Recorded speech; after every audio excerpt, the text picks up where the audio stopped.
are online. Once again. All right, so next item on our agenda that concludes public comment is reports and updates. So my update is brief. It's for commissioners. Oh, Commissioner. Madam Chair, I just had a very quick comment. Yes. I will be very quick. I just want to say that I'm sorry that those in attendance had to hear some of the comments tonight. Commissioners and staff, we are constitutionally restricted from regulating speech based on viewpoint, which means we cannot ban hate speech or offensive comments to any person or groups of people because of First Amendment free expression protections. I personally fully condemn some of this speech and insensitive comments in a public forum. I believe discriminatory or hateful actions or words against any person have no place in our community. That's all. Thank you. Thank you for those words, Commissioner Likens. I would like to make a motion that we begin our meetings with the Pledge of Allegiance. All right, we have a motion. Second that. A motion and a second to begin our meetings with the Pledge of Allegiance. Can I have any discussion from commissioners? Oh, no.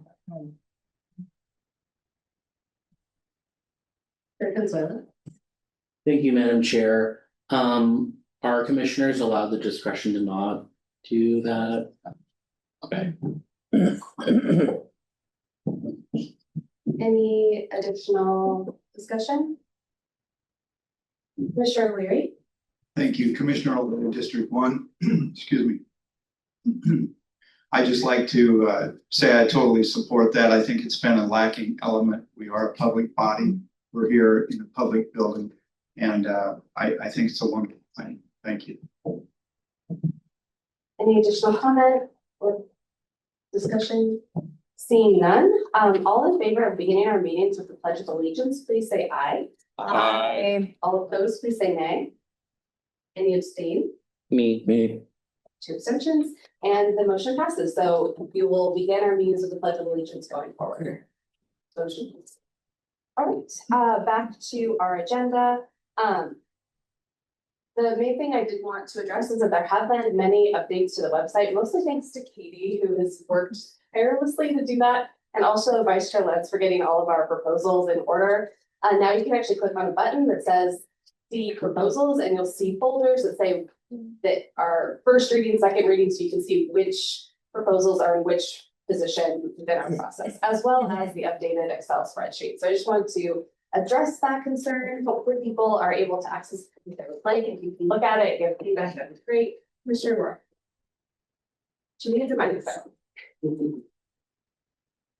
Commissioner Rohr, thank you, Commissioner Lance, for working on it. And I know you've said that it's been kind of challenging to figure out how to put that on the website. One thing that I would like to ask is that if there's not everyone understands first reading, second reading, in a hopper or where it's at in the process. I think for the public's point of view, they just need a really simple, this is amendment C1, C2, C, and kind of what it is. I think it's really difficult the way it's kind of set up now for someone in the public to understand the amendments and see a really simple list of them. So I'm not sure how we can try to make that possible, or So I guess a question to or if I don't know if I know we have a comms supporter, is it Brian? If he's helping with some of that as well. So it's just I'm here to help. If I can help in any way, I'm willing to be a part of a team so that we can get something up by next week, or so that the public can participate and be informed. Thank you. Yeah, so I'm gonna go to Vice Chair Lentz just so she can talk to some of that, and then I just see other. So I appreciate those comments, Commissioner Rohr, and this has been an extremely challenging process, and I think it is taking an inordinate amount. It's important. We've been struggling with it. We want it to happen, but it's taking an inordinate amount of time, and we need to really focus on the substance of our work. We do have the website pulled up now. If you look at that's from going to the button that says, look at our proposals. You click on that button, you see three folders. You see proposals for first reading. And I think we've been talking pretty clearly to people who've been following our process, what we mean by first reading. It's the time when it is passed the 4-vote sponsorship and it is presented for the first time for substantive comment. When the proposal goes to second reading, it's posted again. If there's a difference between what happened at first reading and second reading, it's noted on the proposal form as it shows in the second reading folder. When it goes, the same process is repeated again when it goes for final consideration. If there's a difference between what happened at second reading and final consideration, the amendment form, the proposal form that you see when you click those folders open, says in detail, prior history of this proposal, what happened, it shows how it moved forward. It's next to the Excel spreadsheet, you can track it, you can go to the agenda packets online, you can go back, you can organize them however you like. And I think, to be perfectly honest, I think this is probably the best we can do. And, you know, I know that's not gonna please everyone, I know it's not gonna even remotely please some, but we're really trying, and the information is actually all there, and people are gonna have to take, you know, some time to sort through it and organize it in a way that makes sense to them, but it's all there, and we're trying to show how it tracks through as the process. We're gonna update these folders when we go to the next step, proposals for final consideration, as they come out, and we look at them again. Those that we've advanced for the final consideration, we're gonna have the same process again. What happened at the first meeting that we talked about? Was it amended? Was it changed? What happened at the second meeting? What happened was the final disposition. Did we agree to send it to the ballot? Did we do something else with it? We're just going to do our best to track the process as it goes. And I don't mean to sound impatient or exasperated, but this has been really, really difficult to get this going. And I do think the information is there. And I would just encourage people to take a look, to play around with it, and familiarize yourself, for those who are wanting to follow this process closely, with what's in there. And we will do our very best to keep it up to date and accurate. Thank you, Vice Chair Lentz. And just to kind of reiterate, that tracking proposal that's on the very first page, yeah, if you don't mind scrolling down just a bit, under display name, that's where people can see the entire list of all the proposals, as well as where they're at in our process, and then go into the folders to get those actual proposals. So I just want to share with folks, it is literally hours and hours of work that has gone in every single week trying to get these things updated. And so I hope folks can understand the amount of work that is going into this. I did see, Commissioner Fletcher, so Commissioner Lee. Thank you, Madam Chair, Commissioner Layton, District 7. I first want to commend my counterpart, District 7, Commissioner Lantz, for all of this work. We're volunteering, and she has a day job, she has a family, and she's been doing this, working with staff on that. Given that spot where the proposal tracking is, and I'm happy to work on it, Commissioner Lantz, and get it updated, there is just a definition section. Because sidebarring with my fellow commissioner here, I think that maybe that's what's missing. Even though many cities and counties use the nomenclature of first reading, second reading, final action, including the legislature. I think if we just have a Word document that we can put, what do we mean by first reading? What do we mean by second reading? I'm happy to work on that and get that updated as soon as I can. If I could type and drive, I'm driving to Ellensburg tomorrow, so I can't do it tomorrow. But I'll get it done before the next board packet comes out. Yeah, and what I was hearing was Commissioner Moore also being interested in helping out, so maybe that's a pair up of effort that could happen. So thank you for those offers, and we really do want this to be as transparent as possible, so thank you for your help in trying to make that happen. Thank you. All right, I don't see any additional cards up, so On to legal report and pending requests for analysis and advice, seeing a shaking head, I don't believe there's anything. So any very brief listening session updates, one commissioner from the district, if you'd like to share about any listening session updates. Commissioner Fletcher? Thank you, Madam Chair. Commissioner Fletcher, District 5. District 5 held their second listening session yesterday at the North Point Community Center. It was lightly attended. I think just in contrast with our prior listening session, our constituents were so thoroughly validated and content with the first listening session. They decided a second one wasn't required for them, but we were still joined by one lovely constituent who was able to have our undivided attention for the full 90 minutes.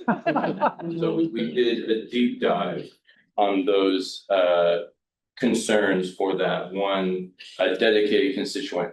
That was no more listening sessions on the schedule. We have a district-wide, our in-district meeting is set and ready to rock and roll May 4th. Dock Barn 5. Be there. Meeting starts at 6. We have the room from 4:30 to 11. Thank you. Thank you. Commissioner Again?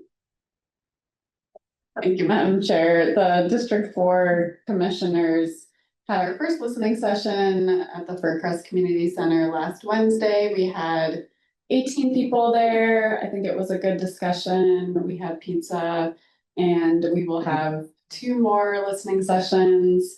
Saturday, April 18th at the University Place Library, 10:30 to noon, and Wednesday, April 29th, 5:30 to 7 at the Asia Pacific Cultural Center. Thank you. Commissioner Rohr? Hi, Commissioner Rohr. We have tomorrow, Commissioner Consuelos and I are gonna go to DuPont City Council and speak during their public comment.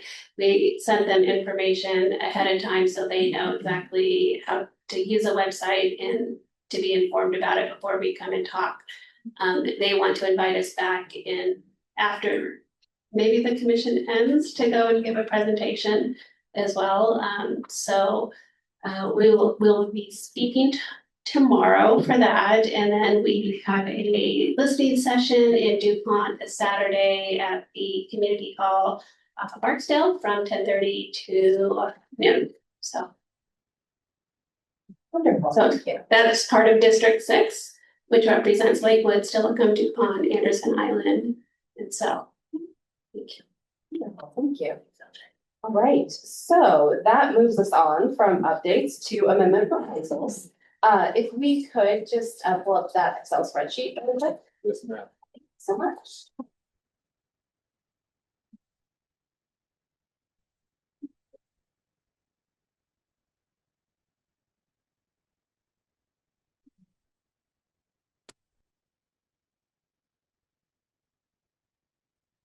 So this is the tracking sheet. It's online now and in your packets, and it was emailed out to commissioners last night. So hopefully folks have had a chance to look through it. We just wanted to remind people of the tracking sheet and its existence. You should be able to scroll over, see where all of the different proposals are within our process. Wonderful. Is there any particular proposal folks would like to see before we move on in our agenda? Seeing none, thank you so much for pulling that up for us, and we will now move on to onto B, which is actually when we ended our meeting last week, we were in the middle of a motion, and so we need to go back to where exactly we were in our discussion last, and that is where we'll start tonight. Vice Chair Lentz. So as the chair noted, we did adjourn rather abruptly. I saw it online and I thought maybe there was some bit of urgency that you guys had to flee the room, but when we adjourned, we were in the middle of debate on a motion that had been seconded to amend proposed C11. So that under Robert's rules is where, as the chair said, where we start back up. I want to bring to folks' attention on page 54 of the online packet. This is the discussion or the amendment proposal sheet for C11. And I did add to it a section that says prior action on proposal that notes that it was introduced on 3/9. It was moved and seconded to be amended at its first reading, which was last week on 3/16. First reading was not completed. To be considered for first reading is moved and seconded as, or to be amended on 3/23. So that's now, I put the original proposal as was originally introduced and sponsored on the 9th.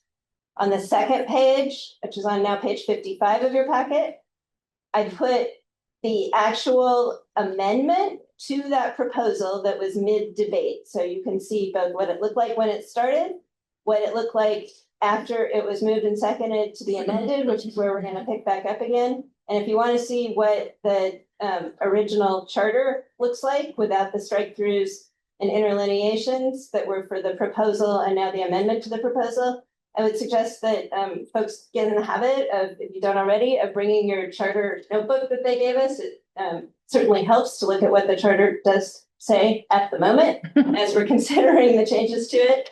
And I know there was just a lot of confusion, so I wanted to point out where we are in the packet, what it says, and so everybody can see where we're going to jump back into the debate, which is a live motion with a second to amend originally proposed C11 as is shown on page 55 of your packet. So do we have any discussion on the proposal to the amendment? Thank you. Last week, I think that Commissioner Layton, District 7, last week there was a lot of questions about this and where it impacted. I just wanted to kind of clear up some things. The proposal kind of takes away the nomenclature of county elected officials and making it just county elected officials. And I want to reiterate that is just what the charter has purview over. It is not, we do not purview over any other jurisdiction out there. So this is really about our executive branch ones, assessor, treasurer, and our county council. And also, it is kicking off where if you have served one term already, that is part of your 3 terms. It doesn't start all over where you get 3 new terms beyond where you are today. Those are kind of where those amendments are from that point of view about this. This is really just kind of cleaning it up a little bit and just kind of making it 3 terms for everyone who is a Pierce County elected official. Any additional discussion? Commissioner O'Leary? Are we ready to talk about the amendment? Yes, that's where we're at. Thank you. Yeah, the amendment to the proposal, so it's. I want to make sure I'm in the right Yes. spot. Yeah, so just talking about the amendment that is in your packet on page 55.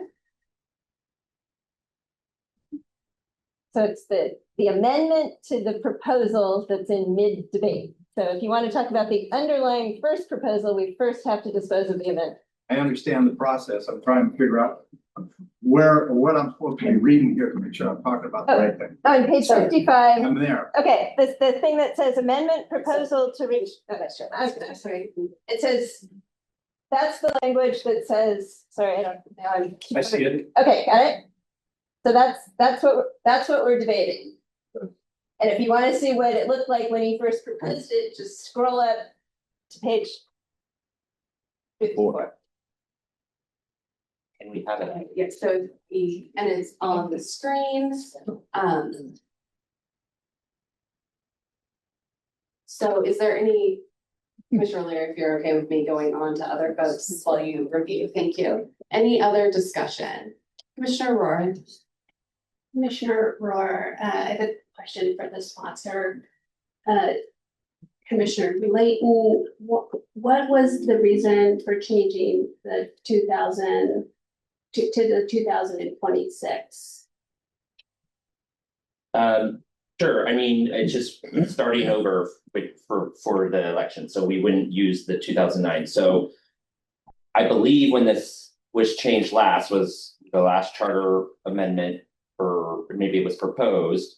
And it moved all the nonpartisan races to 3 terms, and they did the exact same thing we're doing here and saying, if you were serving in the assessor treasurer's role as of that date, you don't get 3 new terms. You just get a total of 3 terms, counting the current service that you're being held at the time.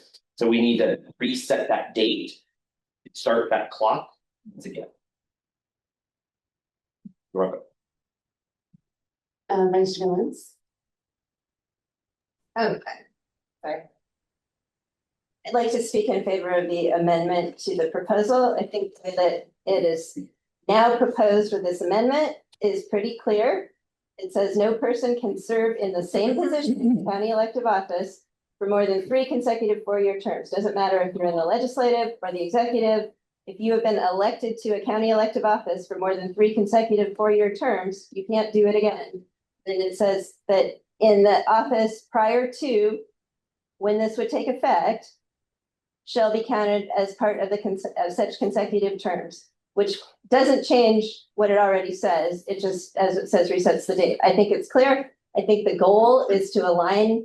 So we do have term limits. We're not changing it. Nobody's proposing to get rid of those, but they would all be the same, would be consistent. And I think that makes sense. And I think it's clearly stated. So I'm going to vote yes on this amendment to the proposal.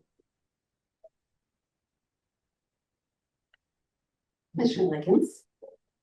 Thank you, Madam Chair. Commissioner Likens, District 7. I just wanted to let the rest of the commission know that I am going to be recusing myself from discussion on this amendment and will be abstaining from voting due to a potential conflict of interest. Thank you. Thank you. Any additional discussion? I have. Oh, yeah, Commissioner Hammack. Commissioner Hannick, District 1, Position 1. I want to clarify or a point is I agree with the 4 terms. What I don't agree with is the county elected office amendment and the change from naming those offices of sheriff, assessor, treasurer, or auditor. The reason why is if any of those positions in the future are changed to an appointed position, I am concerned that we should still have that number of terms for that position, whether they are appointed or elected. And it's the position that's more important than if they're appointed or elected. Well, I do want to elected, but that's the concern that I have by saying county elective office. It should also say county elected office, but not all appointments either. So that's my quandary right now is if any of those sheriff, assessor, treasurer, or auditor turns into an appointed position in the future, I would like the term limits to apply to that person. So Commissioner, like if you For want to. clarity, if I may, my fellow commissioners with me. Yes. Appointed officials don't have term limits. They could be set by the appointed person, or if in this charter it outlined that that appointment could only serve so long, and with a reappointment. I'll give you an example in the city of Tacoma charter. We worked on a charter review in 2015 where all the executive departments need to be confirmed by the council and then reaffirmed every 2 years. So like the TPU director can be appointed by the city manager. And then confirmed by the council and then reconfirmed every 2 years. But we do not have that now in the charter at all. So our appointments don't have terms at all. Thank you. Okay. Commissioner Ray Kelly? Yeah. Commissioner Red Kelly, District 4. Reiterating a bit Commissioner Layton's point that would require an entirely separate amendment in another part of the charter, not here. I think it would be probably in Chapter 9. And as folks will recall from the presentation by the authors of The Power of the Badge a few weeks ago, it's actually normal for appointed sheriffs, for instance, to serve shorter terms than elected sheriffs. And I think that this argument for moving to term limits for appointed offices like it's kind of invalid compared to like, it doesn't really, it's totally outside of the scope of what we're talking about here. And most of the data supports that a lot of those roles, like, it's kind of all over the place. Anyway. Thank you.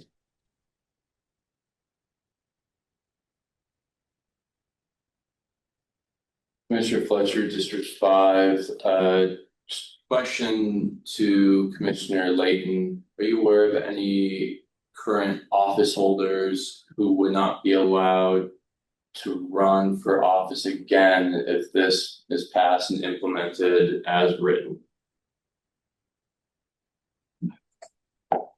I'm trying to track with your question.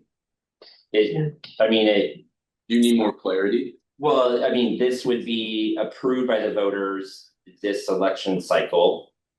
And so whoever is serving in their elected role now, if they've served 2 years or 2 terms, they get 1 more term. If they've served 1 term, they can get 2 more terms. And then the current auditor, assessor, chair, the ones that have 3 terms, it still applies to them. And there was a question last week, it was like, oh, what if a former county executive, could they come back and serve 3 terms? Yes, but they could do that now. Like, I use former county executive Pat McCarthy, state auditor. If she wanted to get out of the state auditor's job and come back and serve Pierce County, she could come and run for Pierce County executive, but she could do that now, and she could do that with this proposal as well. Vice Chair Lentz. I move to call the question on the amendment. Second. Motion and a second. I don't believe we need discussion on that, so it's just a 2/3 vote to call the question. So if we can all raise our cards for anyone who would like to end discussion.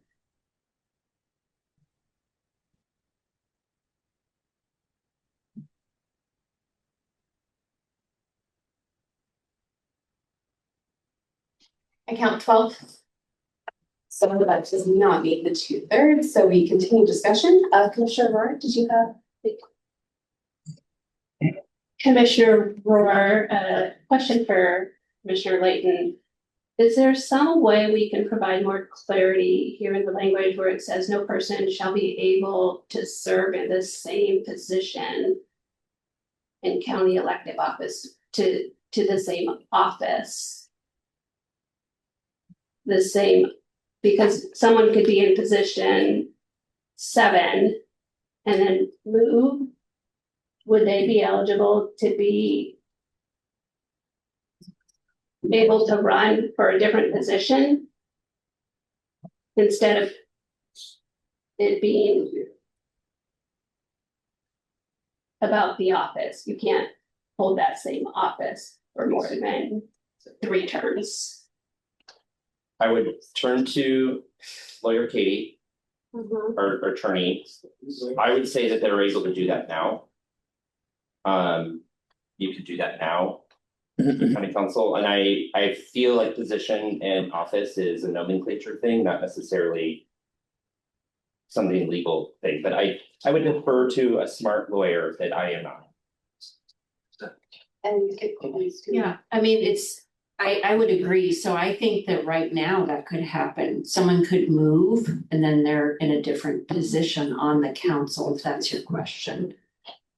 But really that's in the terminology, it's in the charter right now. Like if you look at the part that's stricken, it currently says in the same position as a council member or executive.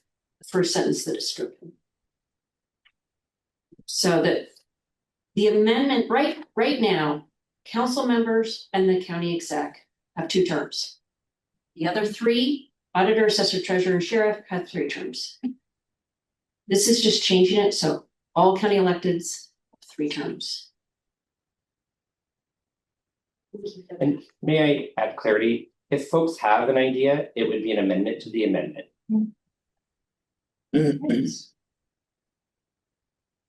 Seeing no additional discussion, then I would like to take a vote on the amendment to the proposal. So all in favor of the amendment, please use your words.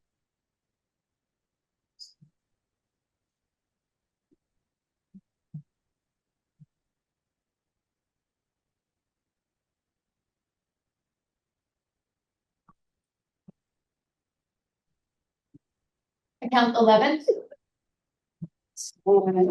Tonight, just make sure that we have 19, so.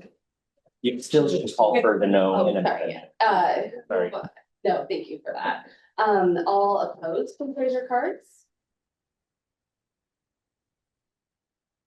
No's, yes, please raise your cards for no's.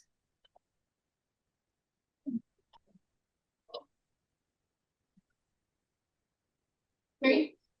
And abstentions.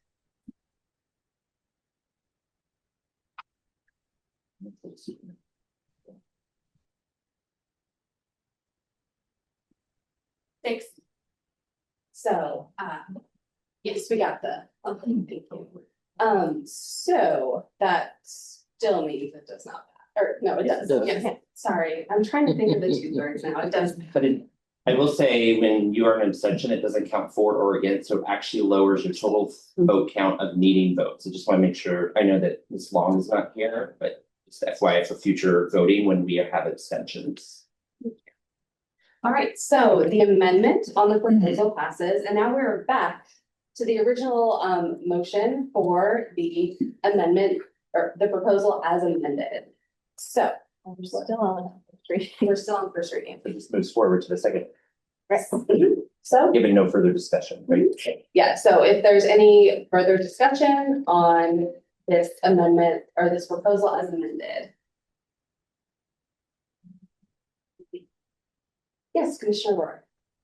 Commissioner Rohr, I just wanted to speak to, when they made the nonpartisan positions, 3-year terms, they did so largely, I believe the conversation was, these are largely administrative positions that, it made sense to make sure there was consistency in those offices.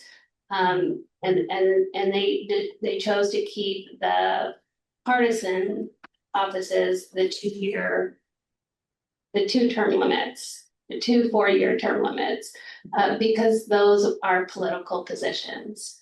And they wanted to that creates a balance where there's not political power held and capped, and it allows new leadership to come in and ideas.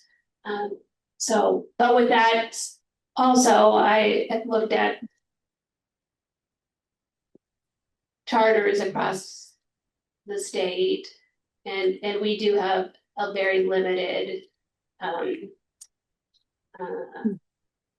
limited rules for our electeds, and most other charters do have a 3-year for 4 years, 3-year terms.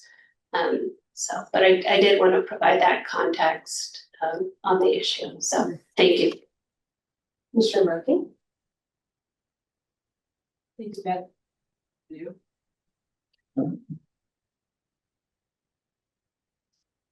Thank you, Madam Chair. This is Commissioner Roby, District 3, Position 3. And I just wanted to, I did some research with regards to a proposal, a similar proposal that the voters overwhelmingly rejected back in 2009 and 2017. When it was a council led in 2017, and it was criticized as self-serving. The idea is that the citizens said that it's not supposed to be a permanent career position. It's supposed to intended to serve the will of the people. In 2017, the measure failed badly. 36.6%, 61% yes, and 63.39% no. And that was in the 2017 general election. I found that on the auditor's website. 28.56 turnout overall. And then in 2009, so I should have done this the other way, but in 2009, 68% no vote on this similar type of proposal. This I found in Ballotpedia. Yes, 53,302, 32% yes, and then no was the 67.95%. So the idea is to prevent career politicians. So I I don't agree that 3 terms is the answer in this particular case. And I don't think we should try and fix what isn't broken. Thank you. Commissioner Lee. Thank you. And perhaps we should just move on, and there will be a second reading of this, but I'll just say this idea had bipartisan support on all of our elected officials that have come before us and speaking. So, you know, we heard from Councilmember Morrell himself saying, really 3 terms can really get a person in a council's district to really start knowing what they're doing, getting the ropes going in the first term, and then allowing that second and third term to really kind of own that district and move forward. So again, we'll have a second reading next week, and then and if it moves forward from there, and obviously more discussion at any final vote. Thank you.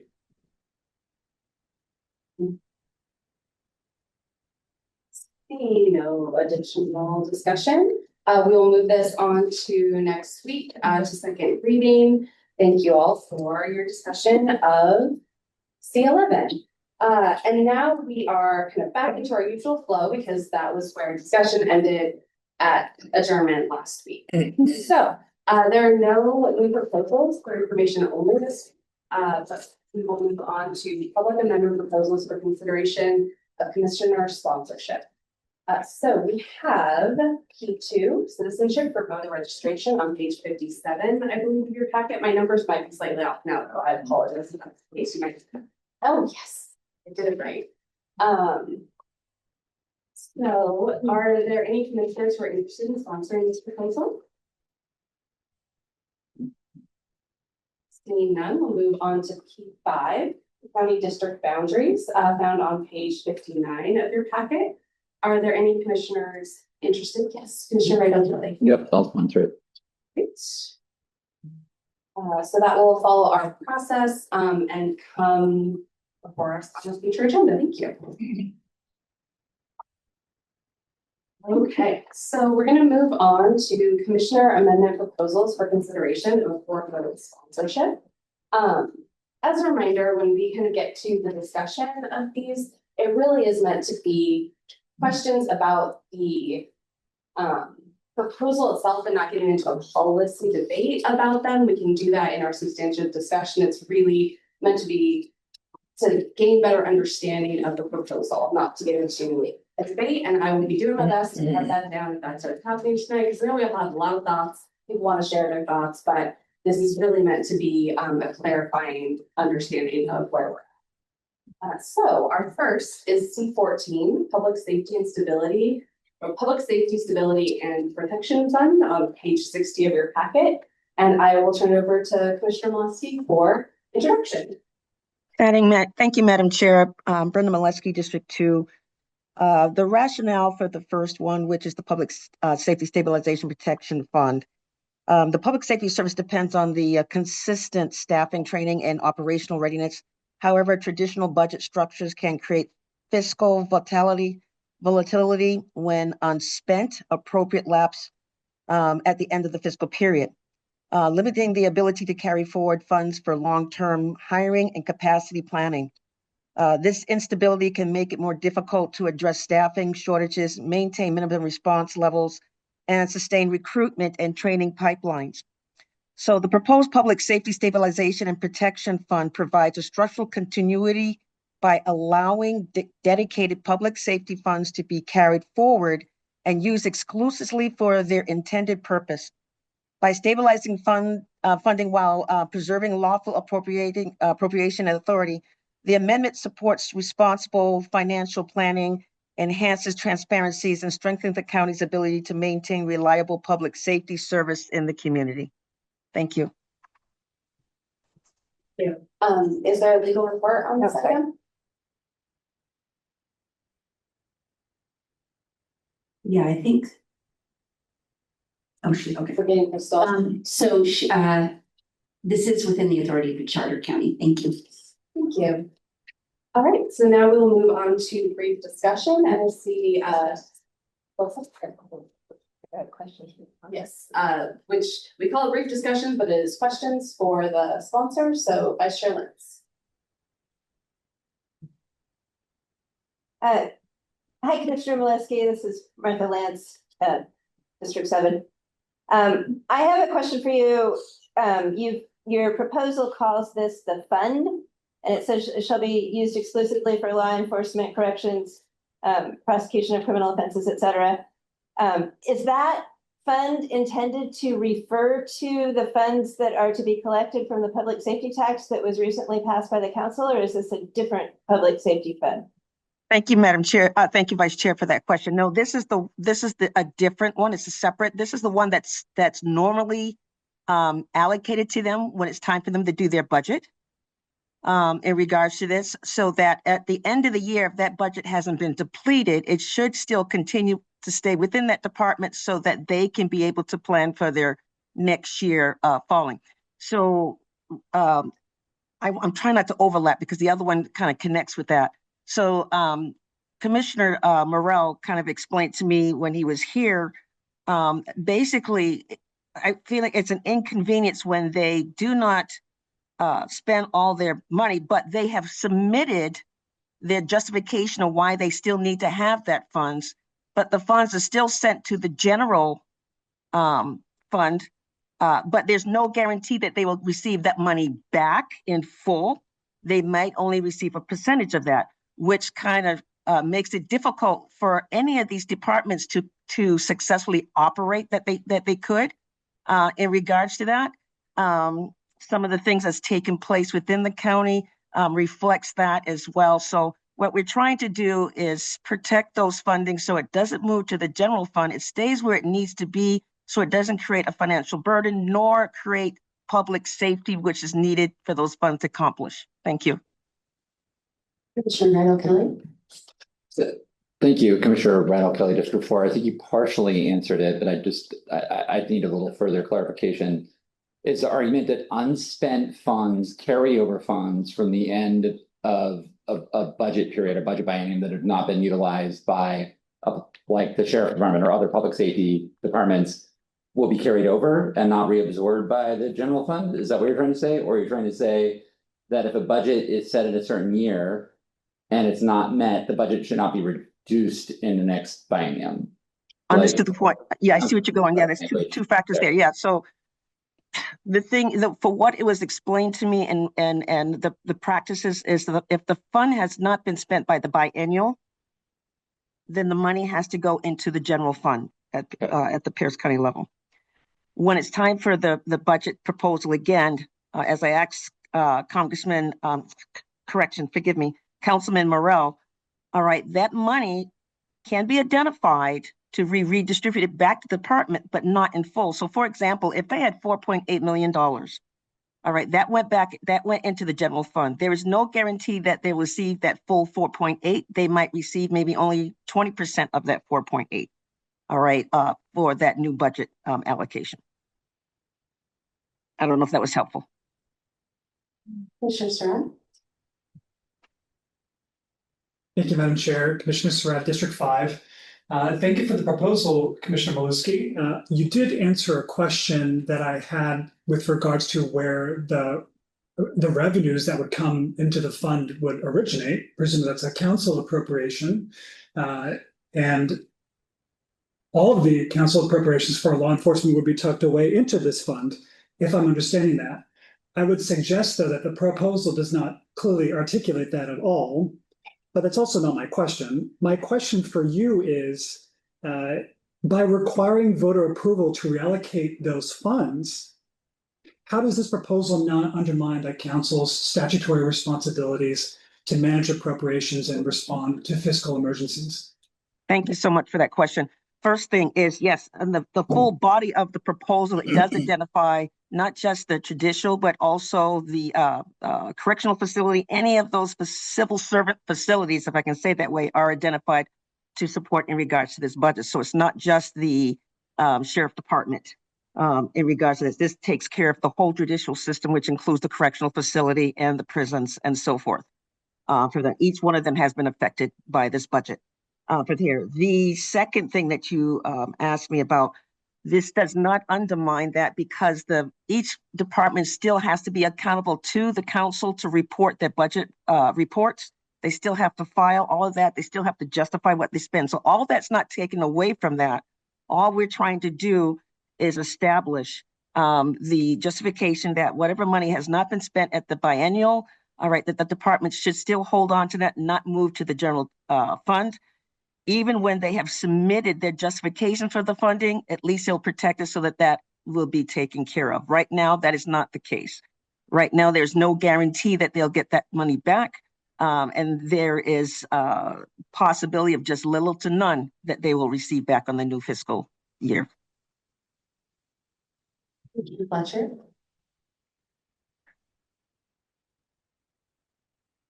Commissioner Fletcher, District 5. Commissioner Molesky, thank you for the proposal. Are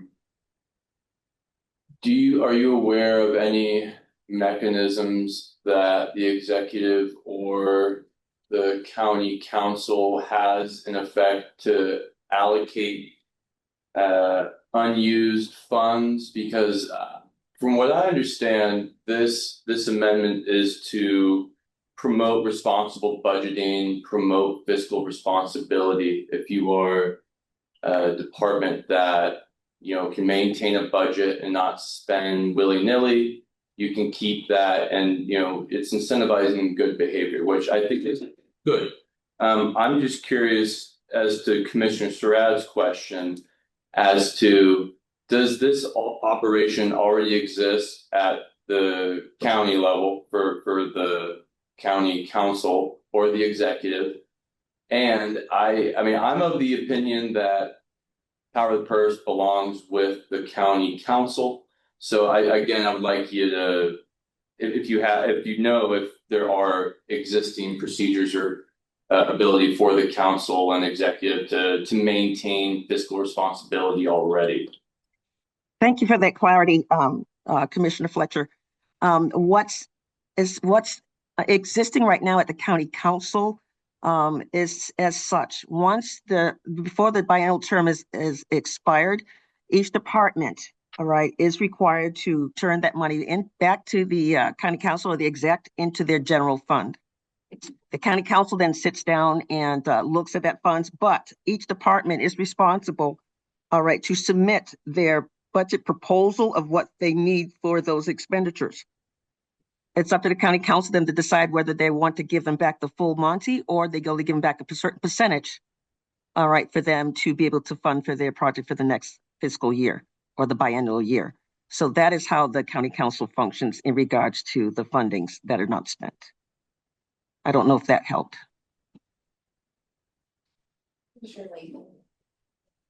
Sure. Thank you, Commissioner Layton here. Question, would the funds that are not used be required to be spent on the budgeted line item that it was originally meant for, or would the unused funds be able to be used by the head of that department as they see fit? It'll be funded with the line items that they have proposed, because they are still required to submit a proposal of how that money is supposed to be spent. All right, and so that money has to go to what was approved on that proposal. Commissioner Consuelo.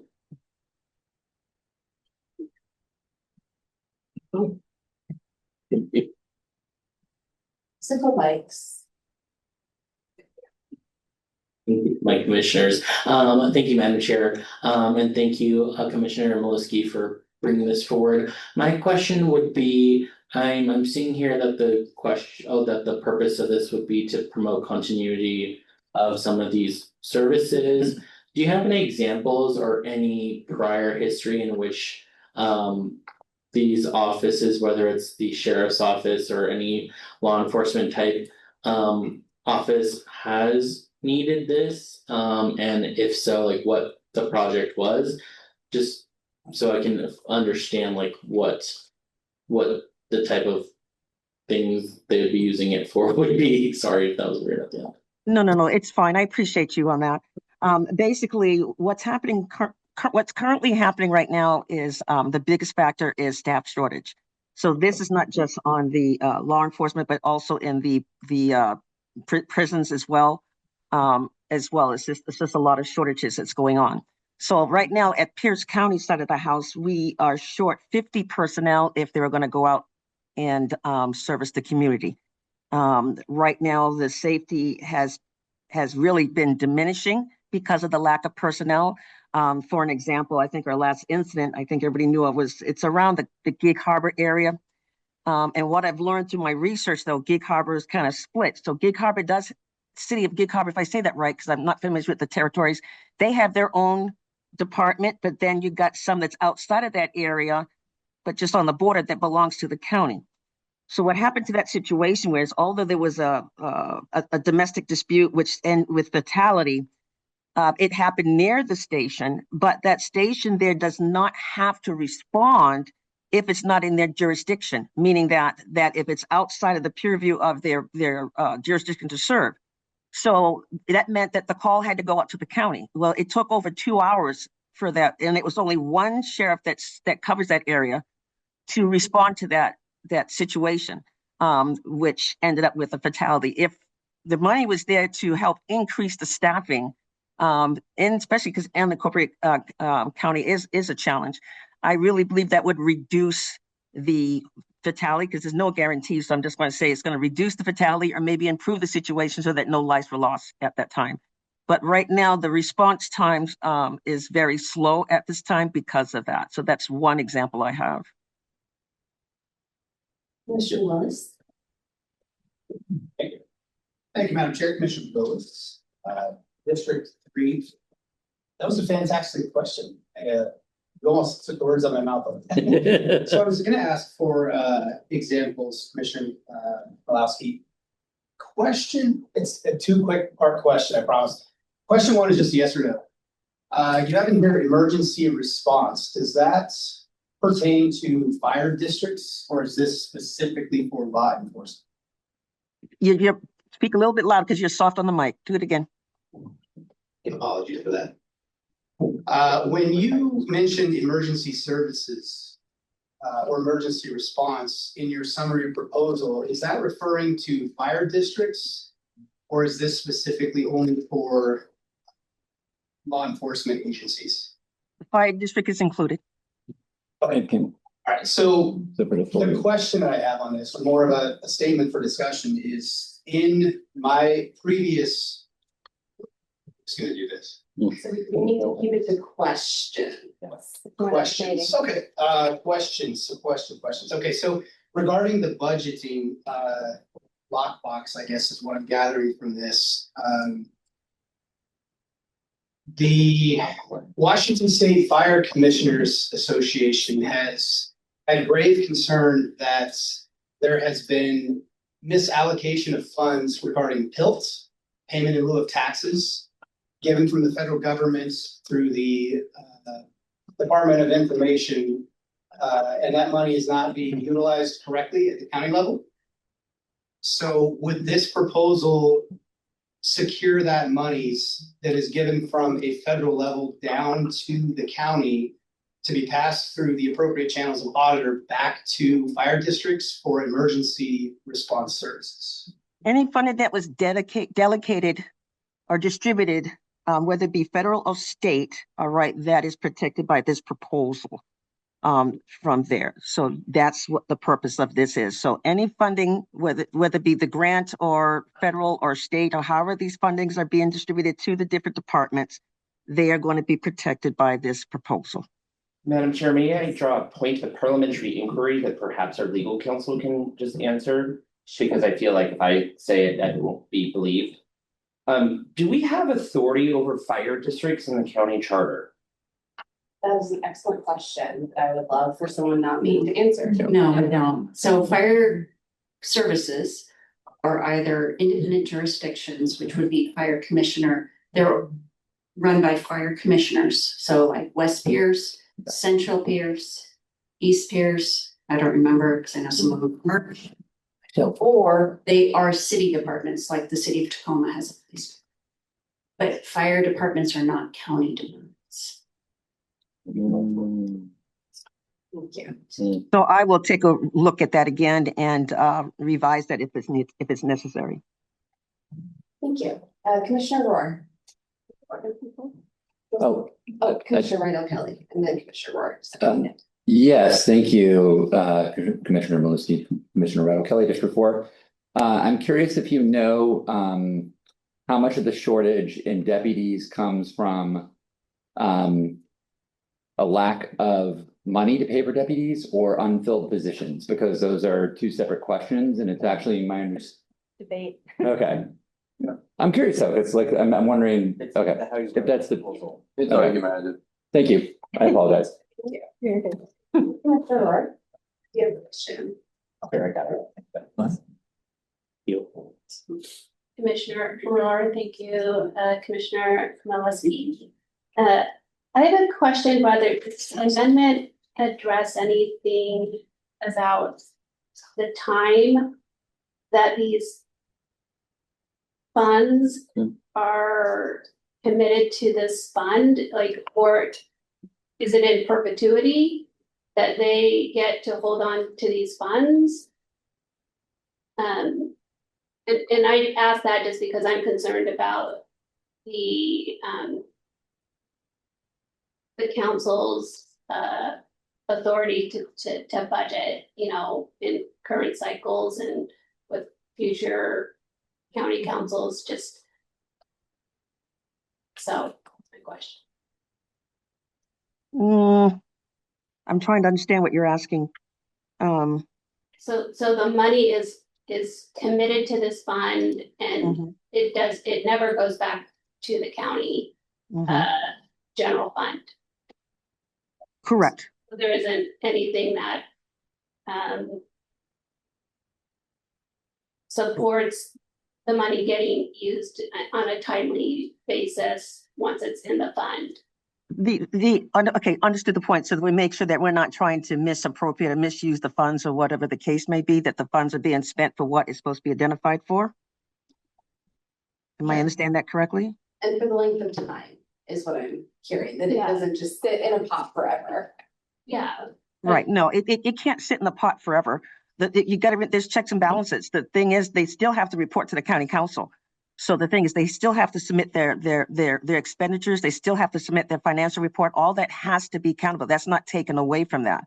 The only thing that we're trying to do is to protect that if there's any monies that's still left there, all right, and they have sent their justification to the council that it should be considered and that it's up to the department to report back to them to show that those money has been spent for the items that they have identified. Right, Vice Chair Lentz. I just stabbed the chair in the arm with my hand. I promise. I have a follow-up question, Commissioner Malinsky. You've talked about research that you've done to indicate that current practice is that when funds are dedicated for a particular purpose in the budgeting process, that this lapse in appropriations, which I think I might be jumping ahead, it's your related proposal. Yeah. 15, I think. Can you tell me a little bit more about what that research is? Where is the budgeting process currently stated that confirms that is in fact what's happening, that if the funds are unspent, that they go back to the general fund and they have to, basically bid for them again in the next budgeting process? Is that in code or where is that? Well, and what you're saying is what got me started in the first place, Commissioner Lance, because in the charter, all right, it does not state it's mandated. And that's what I approached Councilman Morell about. All right, the department's supposed to have the right to submit their request of justification of why they still need to have that funding. The report that I got back was from Councilman Morell. That's where I received the information from. And he explained in regards to the strategy of how that's supposed to be done. And, it just didn't make sense to me. So basically, before the biennials expired, each department is responsible to return or send that money to the council, all right, into the general funds. All right, and that's where that's at. Then that's in addition to them submitting their report of justification of why they need to still spend the money that they turned in regards to that. And so I asked him, I said, okay, once that money is turned in, do they receive that same money back? So the answer is no. They will not receive that money back. They might receive a percentage of that budget. that they have. So this is the problem here at the unincorporated side of Pierce County, is that although they tried to accomplish what they're trying to do with what they had left, which they already created a plan for, that plan now gets shortchanged because they can't get what was hopefully that what they can have to be able to fulfill what they need to accomplish. And the biggest thing they're trying to accomplish is to hire more personnel. I don't see any additional questions, so thank you all for that discussion. And now we will move on to call for sponsorship. So do I have 4 commissioners who are interested in sponsoring C14 Public Safety Stability and Protection Fund?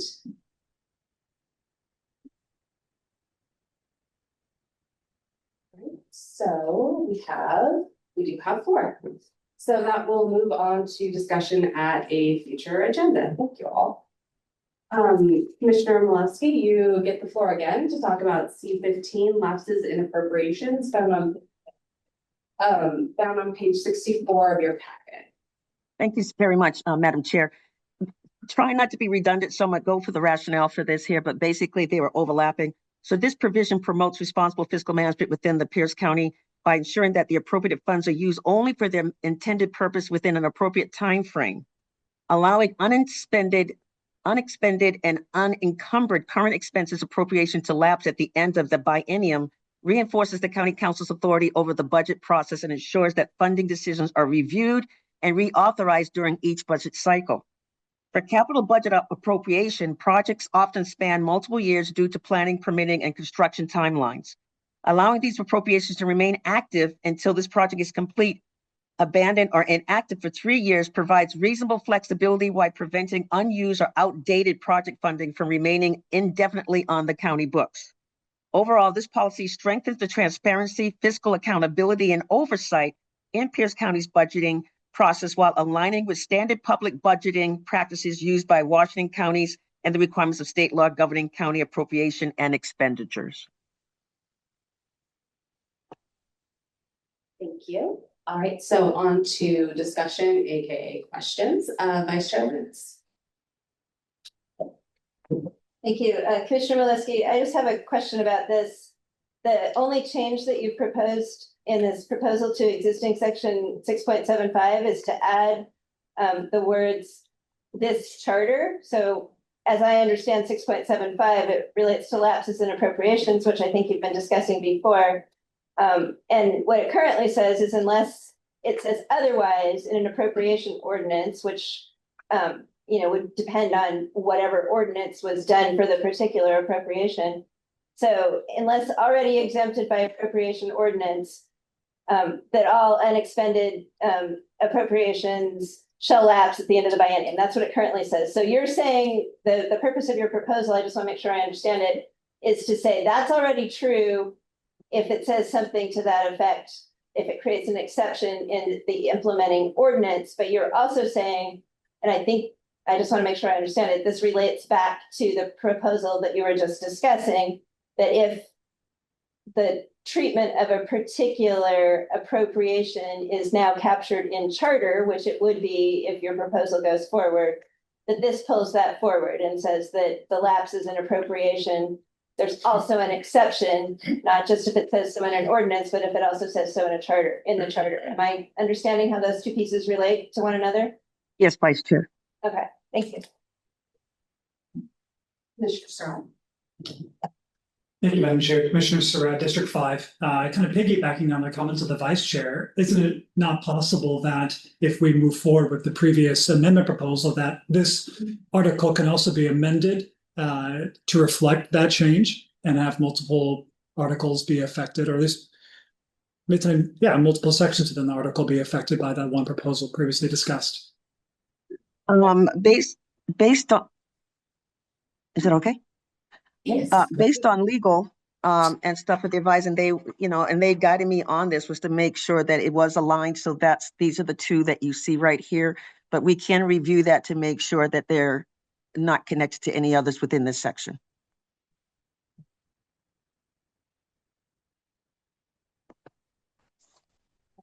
Yes. We have a legal. I just wanted to point out that on page, I guess it's 66. There is, this is actually in response to Commissioner Fletcher's question a couple minutes ago. I included the current charter language that does allow the council can approve contracts that go beyond a biennium. That's one way that even now expenses can go beyond a biennium. We actually have a number of contracts. If the county were limited to having contracts of only 2 years, there's actually a lot of stuff we'd be really terrible. what's the right word, hamstrung, or yeah, our hands would be tied. So anyway, I just wanted to point out that it's section 6.80. I'm so sorry, I skipped right on past your overview. Additional questions?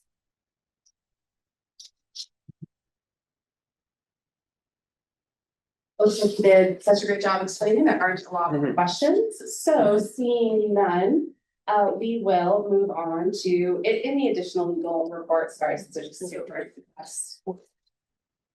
We're moving on to the four votes or for call for sponsorship from 4 commissioners. Do I have 4 commissioners who are interested in sponsoring? 4. All right, so this moves on to a future agenda. Thank you, everyone. So we're at 9 o'clock. Do we want another little break?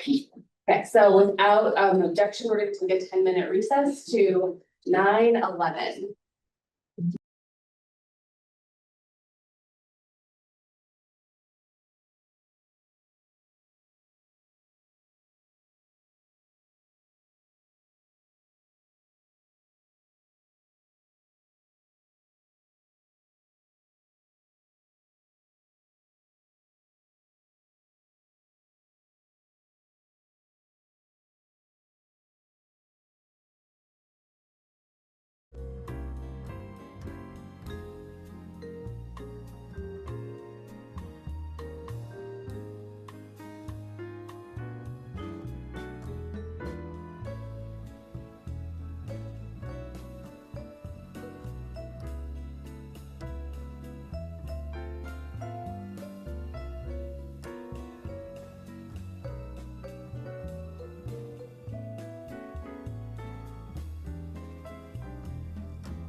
And we are back.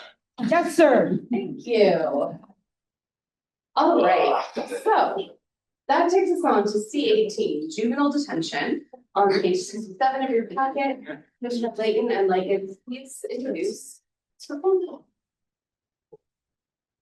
Thank you, Madam Chair, Justin Layton, with this proposal, the new section.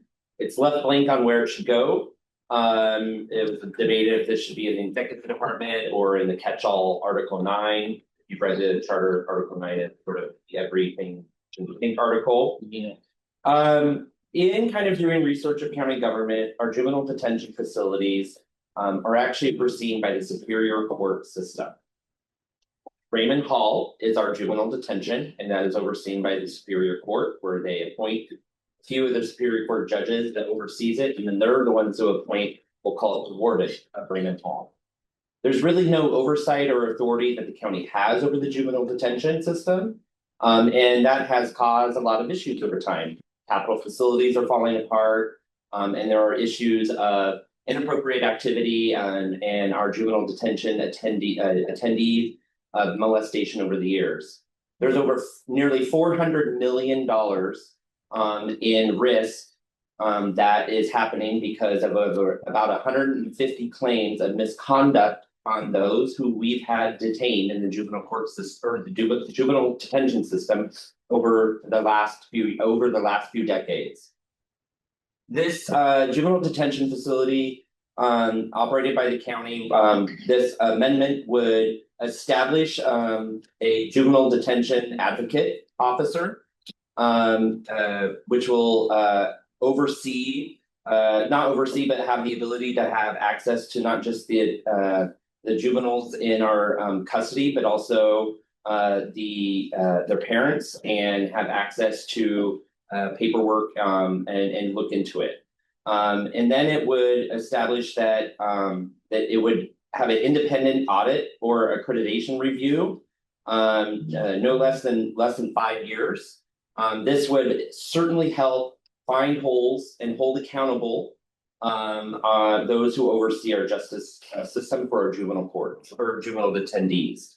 The county just has really no authority as it stands now, and this is one way to try and put into charter some sort of accountability for our juvenile that we have in our custody that we're responsible for.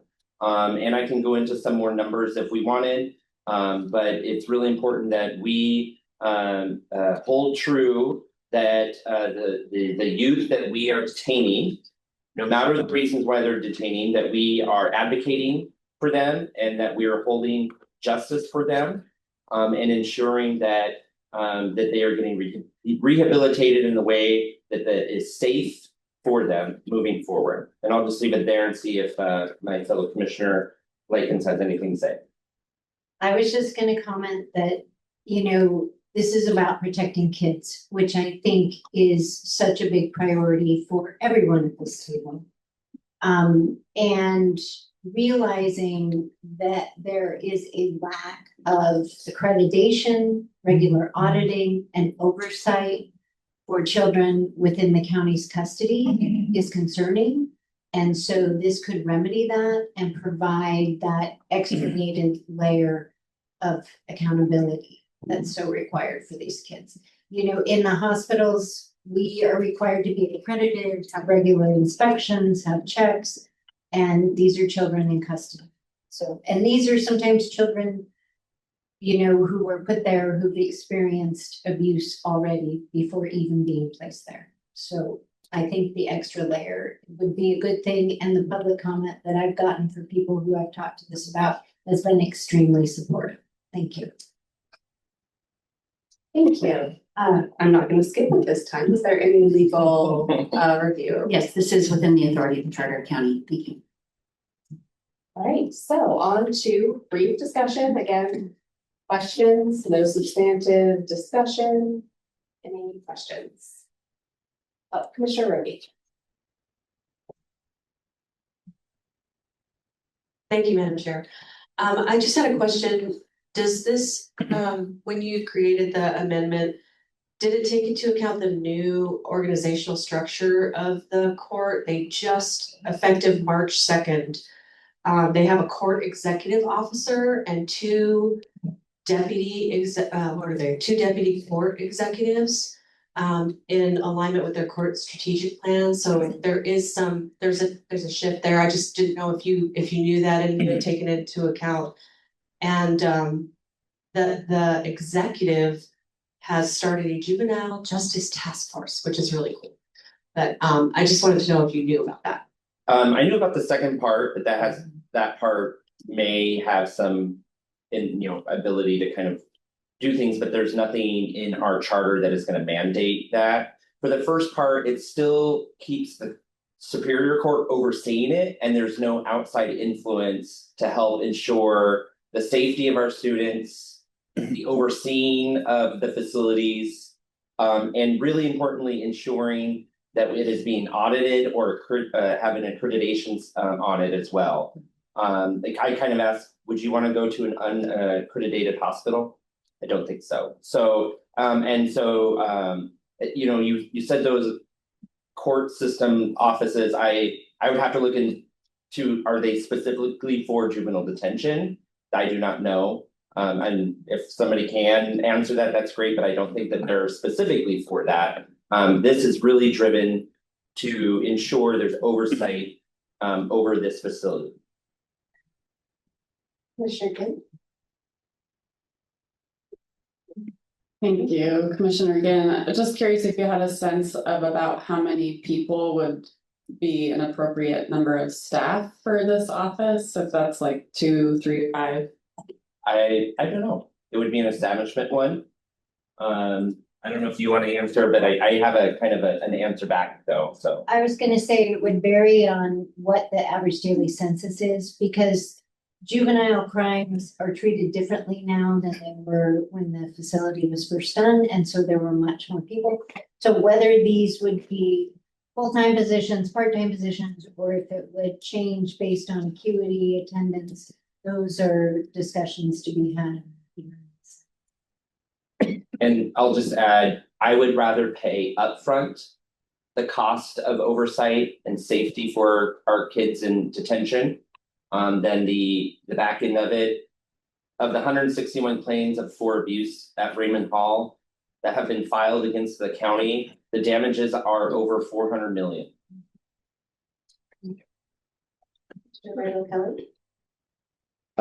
Yeah, Commissioner Randall Kelly, District 4. Excuse my ignorance on this. I think it speaks to kind of how little public thought is given to our juvenile justice system. But in your research on this, did you find there are accrediting institutions and external or national level organizations that do accreditation of juvenile justice facilities that we could bring in and work through as part of this process? Yeah, there are national accreditation that can be done, and it should be pointed out, Raymond Hall currently is not accredited. Yeah. Thank you. Mr. Fletcher?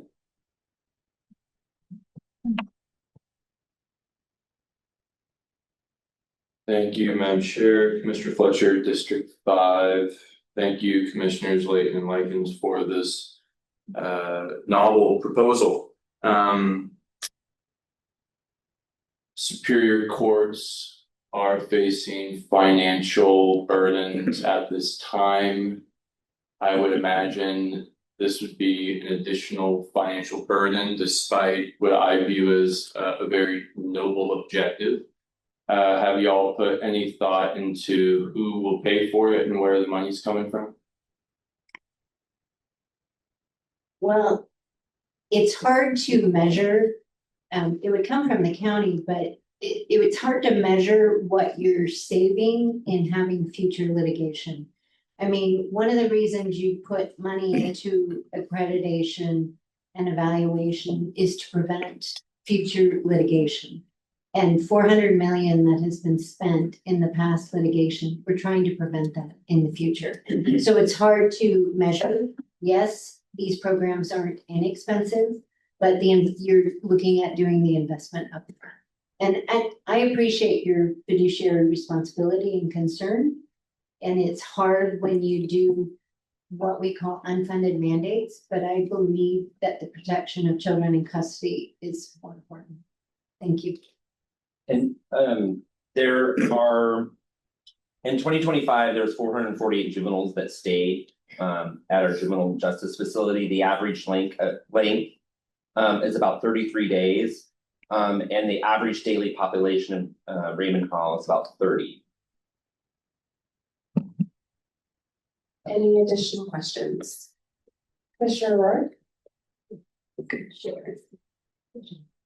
We'll go back and forth. Commissioner Roar, thank you both for this wonderful proposal. I agree with you that this is something worth fixing in our county. It is broken. I am not sure this is the right tool.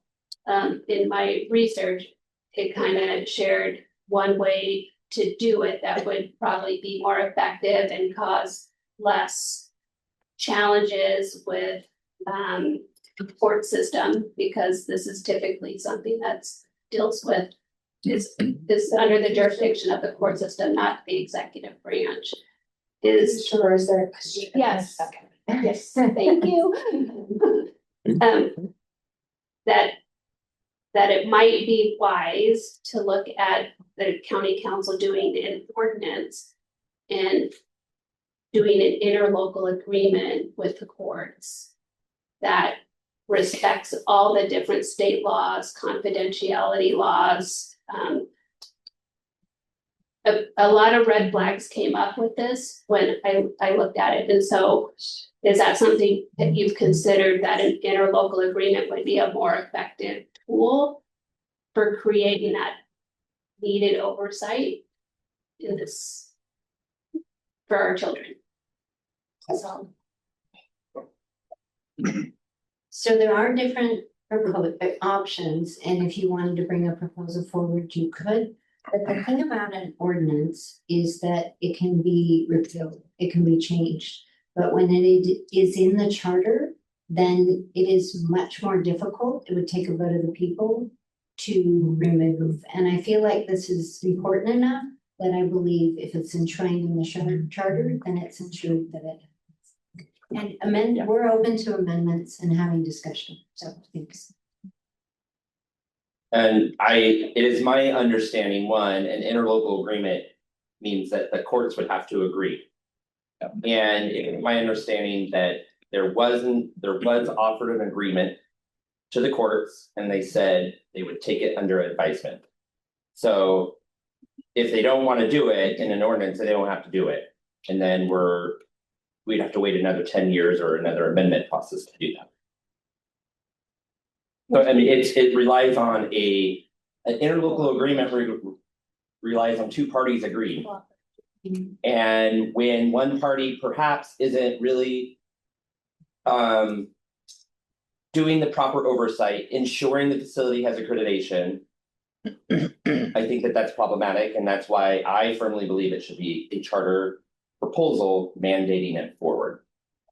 Commissioner Willis. Commissioner Willis, thank you, Madam Chair. District 3, I do share sympathy. This is a very important issue. To Commissioner Fletcher, regarding your financial question, I do appreciate that. That was one of my questions. So I don't know how to work around that, but 30 years old. I just have a pretty simple question due to my dumbfoundedness with this topic of credibility to Commissioner Ray O'Kelly's points. What does it take to become credentialed? Is it kind of like a university where you're regionally or nationally accredited? And is that a possibility? What's that? So I have some experience with credentialing. So usually you have to provide all of your policies. It's an accrediting board. And so you provide copies of all your policies, you provide copies of your all of your strategic plans, how you manage the facility, what the oversight is, how things are done. And then they do on-site inspections. And one of the things I know in hospitals is they come and they just show up.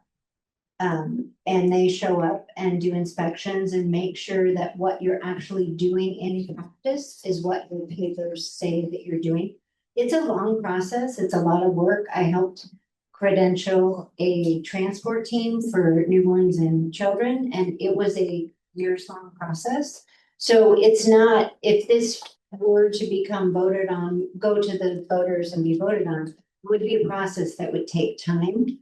But once you're established and accredited, then you maintain that accreditation by passing your, periodic assessments, if that makes sense. Thank you. Yeah. Right, Commissioner Fletcher, and then Commissioner Ward is your protect. Commissioner Fletcher. Commissioner Fletcher, District 5, relating to Commissioner Layton's comments on the agreement with the courts. In your opinion, if the county funds the courts, can then the courts fund this type of program? The county does not fund the courts. The court system is funded through the state, but the courts work through the county to run the facility. And so this is a juvenile detention run by the county through that process. And so it would be on the county that would pay for these efforts. It's not the courts that are on the hook for the $400 million in claims. It is Pierce County residents who pay taxes that will end up having to pay that, not the state of Washington through the Superior Court system. All right, Commissioner Willis. Apologies on that, Madam Chair. Commissioner Willis, disagree. You actually sparked a question. So of the budget that we have with the county, this 400 million, do you know what percentage that is? Is this allocated in the current budget of Pierce County? So I need to correct myself. So we do pay part of the court system. But to your question, I'm not quite sure, but I'll see if I can find it and get it back to you. I think it's cumulative, but. Commissioner O'Leary. Thank you, Commissioner O'Leary, District 1. Question, when you're talking about accreditation, are you talking about the physical plant, or are you talking about the employees at the center itself? Because there is a credential program for that kind of employee with training. So I'd like to get clarification, please. No, it's the running of the facility and the programs. So like, for example, just to use an equivalent in my field, you can have registered nurses who have accreditation and training and are nurses that work in the hospital, but it's actually the hospital system and all of the organization and policies and the way that they staff and conduct business. That is what is accredited. It's the actual hospital system. And so that's what would be accredited here, not the individuals. Commissioner Hannick.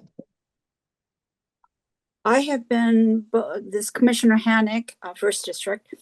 I've been on both accreditation committees for school systems. And then also I am an auditor. And I just wondered, you can audit a company, which we audit the state, and there are flaws in the audit. They say, oh, there are no internal controls. And I just wondered if you had given any thought, Commissioner Layton and others, that to a dependent audit or accreditation. I think accreditation, once you're approved as an institution, is a little stronger and has more of a hammer than an audit by an independent auditor, because there is no hammer unless that company decides to do so. Who would be your hammer, I guess? Well, one of the things in the proposal is that there's an annual report that goes out to the public. And so with that information to show what has occurred, making that report public, you are responding to the constituents of Pierce County. Constituents, okay. see no other questions. Thank you all for that discussion. And now we will move on to our call for sponsorship. So again, 4 commissioners. We have more than 4, so this moves on to a future agenda. All right, 3 more to go under this particular. So on to C19, further review conflict of interest found on page 70. And this is presented by Commissioner Strickland for our inspection. Hi, Commissioner Strickland here. Am I just supposed to read it or?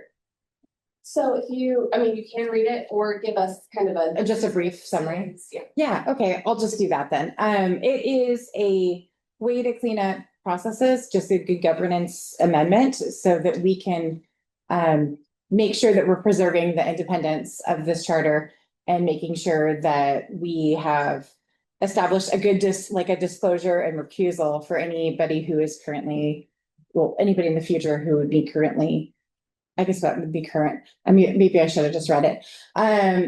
Future commissioners that may have a conflict because they have somebody in their household that is also an elected official. So yeah, cleaning it up, and I'm happy to take questions. Thank you. So just as a reminder, questions for Commissioner Strickland. A legal review. Oh, I did it. It's okay. Yes, this is within the authority of the charter, and then I did, I guess on page 72, point out one other provision of the charter that also addresses conflicts of interest. Thank you. All right, on to questions.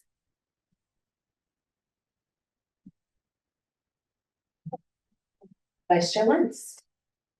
I guess, my question is this not already covered by the general conflict of interest policies and prohibitions that we were told as charter review commissioners apply to us already? No, it's a completely different new section. So independence and conflict of interest. So maybe should I just read it? Or how is it different? If you want, but I guess my question was, what you're getting at is setting up you're saying that if a particular set of circumstances is present, that somebody in that who meets those criteria is required to recuse and not participate. And I guess my question is, isn't that already true with the general code of ethics that we were instructed on for charter commissions? Are we adding something that is, is it adding something that's already true? I guess I'm asking if you see it as being covered by that, or did you look at the code of ethics? I looked at the code of ethics, yes, but is it adding something that should also be, I guess, do you see something that I've duplicated? No, well, I guess, that's what I'm asking. Yeah, well, I didn't notice that I duplicated it. All right, well, that answered the question. Okay, perfect. Yeah. I was just it was confused by the question. Sorry. I didn't ask it very well. It is getting late. Any additional questions? Commissioner Lund. Commissioner Gerard, thank you, Commissioner, for your amendment. So my concern, or I'm going to get to a question really quick, but is that this singles out just one type of conflict. So have you considered about other conflicts of interest, like someone that plans to run for office themselves or is employed by that elected official, or is someone who is a paid campaign consultant or donor, or someone who has a business relationship with that office holder, or someone who has a close political alliance that is not family. So that we are more broadly speaking about conflict of interest and not just singling out one issue. I would actually, can I respond? Is that my turn to respond? I think this is speaking more to when you can make structural adjustments to one's pay. So if you have a council person, maybe, and you're making amendments or writing policy that's going to directly affect that person, whether that's redistricting, any type of structure that will influence that household, when that household feels like it's sitting in the room, that's a problem. And I think that should go across the board for every single person. It's not singling anybody out. It is 100% just good governance and making sure it's clean. Commissioner Ruby. She needs a microphone though. Thank you. I can almost see. My question relates to it. It feels like I want to say like a family tax. And it almost feels like if somebody, like you're creating a barrier for people who might otherwise be qualified, especially for the Charter Review Commission that doesn't have authority, it's temporary, it's unpaid, and it's literally civic service where we're volunteering our time. So I'm just wondering, why have you considered that this could disqualify people who are qualified to be and present? Nobody's. Wait. So that we are definitely getting into discussion of the particular amendment. So my question is, do you feel like this rule creates a penalty for civil service that may discourage qualified voters or qualified people to run? Discourage them to run, they can run, and there's nothing taking away anybody's ability to sit here or be here or do anything. The only thing that it's regulating is their ability to it would be making everything equal for all people that are here to have the same access to the same information, as opposed to having an advantage. So if there's somebody on the commission that is, say, married to somebody that's a council member, they have a unique advantage to influence the room and influence the policy that other commissioners wouldn't have. So, and particularly around their own financial gain in their own household. So I think that it's addressing that specific issue. I don't think that is, and that's for the future public, what do you call it? It's just to be clear. So just disclose and let people know what's going on so that they can understand. And then if you recuse yourself from votes that would directly affect. I think we have a really good example of somebody who did that tonight, like just because they may or may not be doing something in the future. So even though this isn't about the future, this is about if you have a family relation right now. So yeah, I don't think I have anything more to say on that issue. Yeah. Commissioner O'Leary. Thank you. Commissioner O'Leary, District 1, would you consider modifying this from your context around family members to be more of an individual who's involved in policy making? Because your comment about influence, if we talked about specific policy or any authority to make policy, I could see that being tangible. To use the word family seems to have a very wide breadth to it and undefined. And would you consider an amendment of that? So your question is if the use of the word family, you want me to replace, what would be your question? I'm confused on your question because family is pretty clearly defined and. If that's for further discussion, it's fine. Okay. As with any of the proposals, if they move past the 4 votes, offer an amendment and it'll play out. But we're really trying to make sure that this is to have everybody have an understanding of what the intention of the offerer is, what they think it will do, and to respond to questions like we had earlier, why do you think this should be in the charter and not an ordinance, those types of things. So when we get to changes to the proposal, if it actually moves forward, that is when we can start to hash it out of debate. And I think that we are trying to move things forward efficiently because we have gotten bogged down in what essentially is debate on these proposals before they've even gotten out of the gate. So that's the intention. Thank you for that clarification. Okay, I thought I saw him online, but no. Commissioner Fletcher. Thank you, Madam Chair, Commissioner Fletcher, District 5. Lots of questions from this corner. Crazy. My question, what's the enforcement mechanism for this?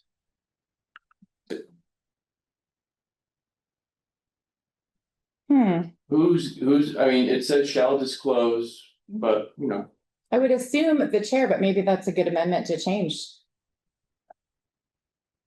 Like, or, yeah, amendment to the amendment or whatever. I don't know what the enforcement mechanism is, but yeah. I mean, that's a good question. Thank you for that. Commissioner Roki? Sorry. All right, seeing no other cards or hands, that takes us to call for sponsorship. Do I have 4 commissioners who are willing to sponsor this amendment? All right, so we have both. Yes. Okay, that moves on to another meeting. Thank you. All right, on to conflict of interest on page 73 of your packet. Commissioner Roby, would you like to tell us about your proposal? Yes, thank you, Madam Chair. So my proposal focuses on conflicts of interest. It adds a simple exception to section 9.5 of the charter, and I believe it is warranted. The Charter Review Commission is a temporary, unpaid commission with no authority. This committee is making recommendations that will ultimately go to the voters, and to have to forego a career in order to serve in a temporary role seems to penalize civil service. Even with this exception, the Charter Review Commissioners are still subject to Pierce County Code 3.12.030 as legal had suggested, and it covers all county employees and officials. Thank you. And I am open to amendments. Wonderful. So right now, again, it's just questions and then amendments come down the road.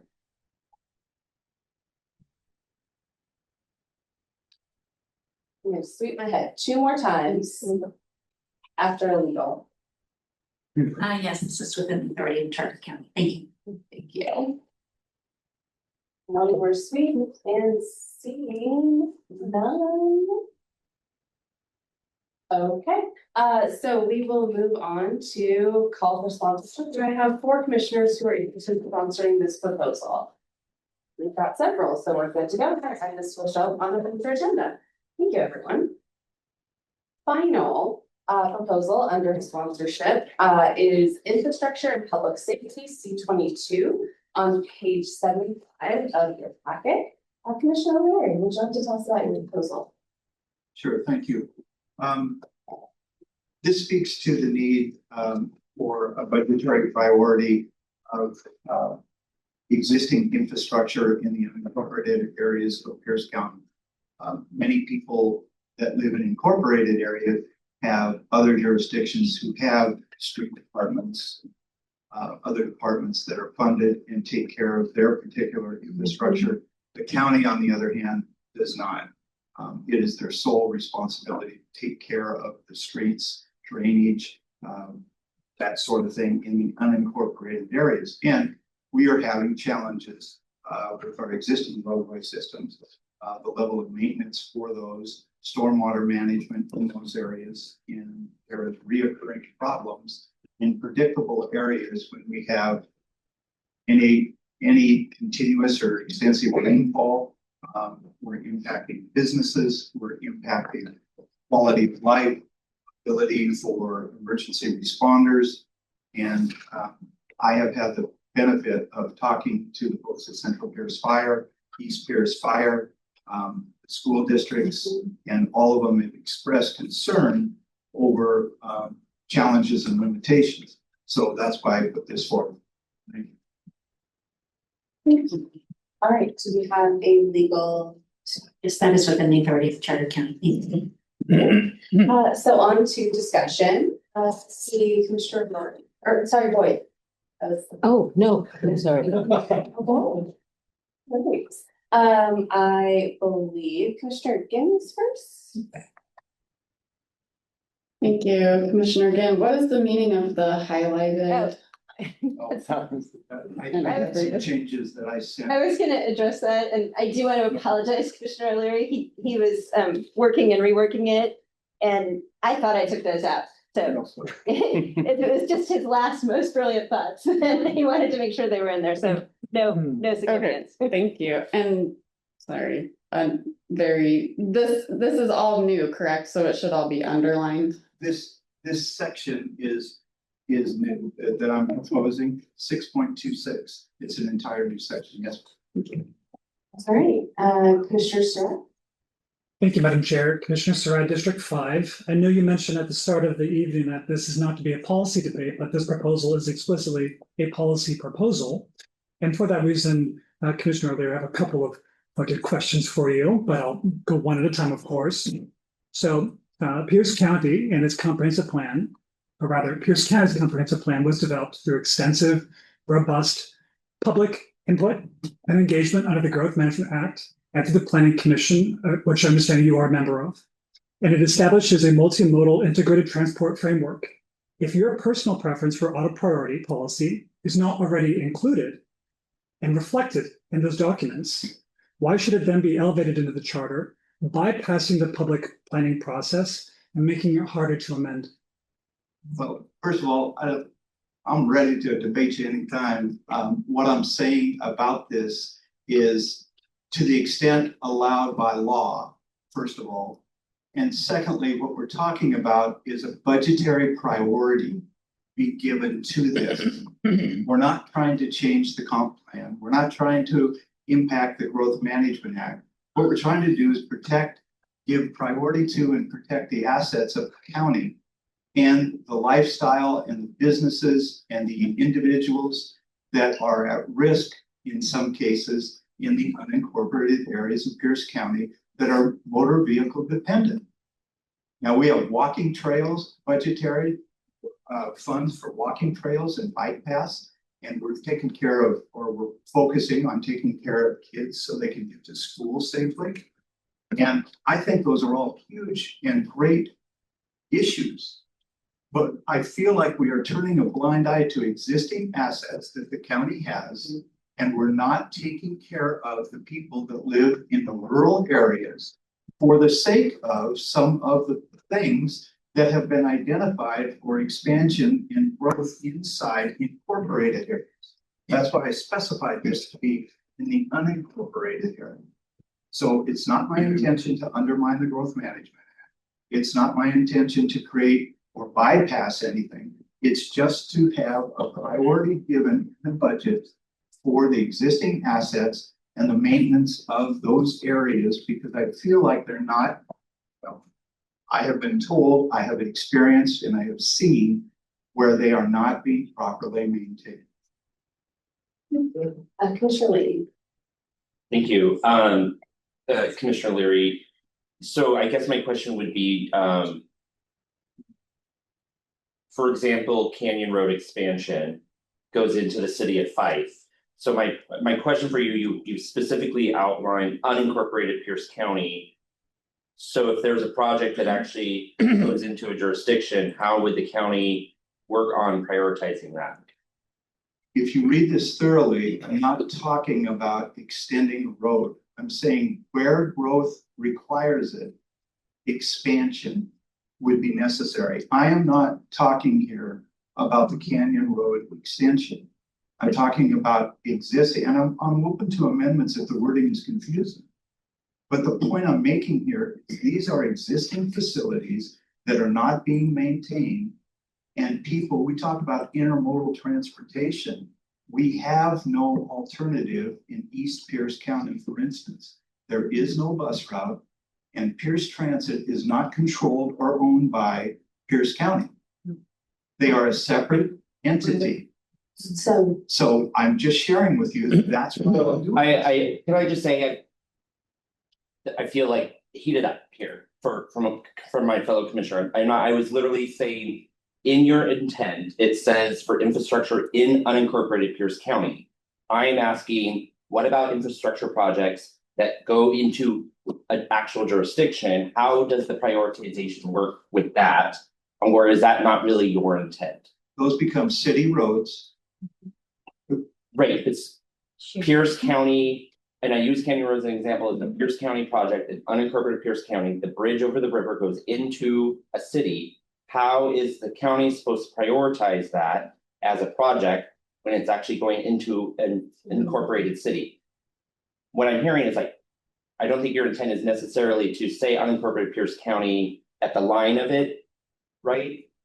Like when the line of unincorporated to incorporated works, or it starts, a project just doesn't stop. If there has to be a multi-jurisdictional cooperative effort or cooperative funding, I'm assuming the jurisdictions can figure that out if it's for the good of the people. My goal here is to identify something and to put a priority on it that is being overlooked. And people in the unincorporated areas are having challenges in predictable areas on a reoccurring basis. It's impacting businesses and the way. That's all I'm trying to do is put a priority. You'll see words in here like shall. You'll also see words in here like may. Commissioner Likens. Thank you, and thank you, Commissioner Leary, for your proposal. I agree that people in the rural parts of the county are left behind often, and we need to support them. My question to you, though, is I appreciate that you say prioritize maintenance, safety improvements, and strategic expansion. How do you measure that it's been prioritized? How do you show that this is actually occurring? And I thank you, but I that's why it's written the way it is. It's a request that when the budget is done, that there will be some more priority given in the budget for this type of improvement, maintenance, and they won't turn a blind eye to it. We have open ditch drainage in our county in the unincorporated area. Those open ditches have culverts at driveways and intersections. If those culverts aren't cleaned, the ditches back up. When the ditches back up, it goes. Yeah, we're kind of going into. I'm trying to explain. Point of order, this whole line of questioning regarding his amendment has been debated, so I mean, at least some consistency here would be appreciated. What was the question? My question was, how do you measure that it's been prioritized? And what are the consequences if it's not being prioritized? I think you have an answer for that, but. And I think Commissioner O'Leary. So that moves to debate, yeah. Commissioner Brody. Thank you for this proposal, Commissioner O'Leary. My question is, how do you define level of service? And is it county level of service, state? Because I know that especially with regards to roads, there's a level of service. The intent there is a traffic engineering term, which a couple of people in this room, I'm sure, have heard from the level of service. And it's like when we were in school. They're graded A, B, C, D, E. And I've heard they've gone beyond that. And E is a fail. There isn't easy flow of traffic. A is a easy flow of traffic. And I use the words acceptable level of service so that it was, again, loosely written. This is to keep accountable people somewhat accountable. It's to make them pause and think. I would love nothing more than to put more stricter guidelines on this. But because as was pointed out, the Growth Management Act and the comp plan, there's limitations. If I go beyond those limitations, then it probably wouldn't be purview of our group. So yes, level of service is a traffic engineering term, and there's some in here that can explain it better than me. Thank you. All right, so I think Commissioner Consuelo and then back to.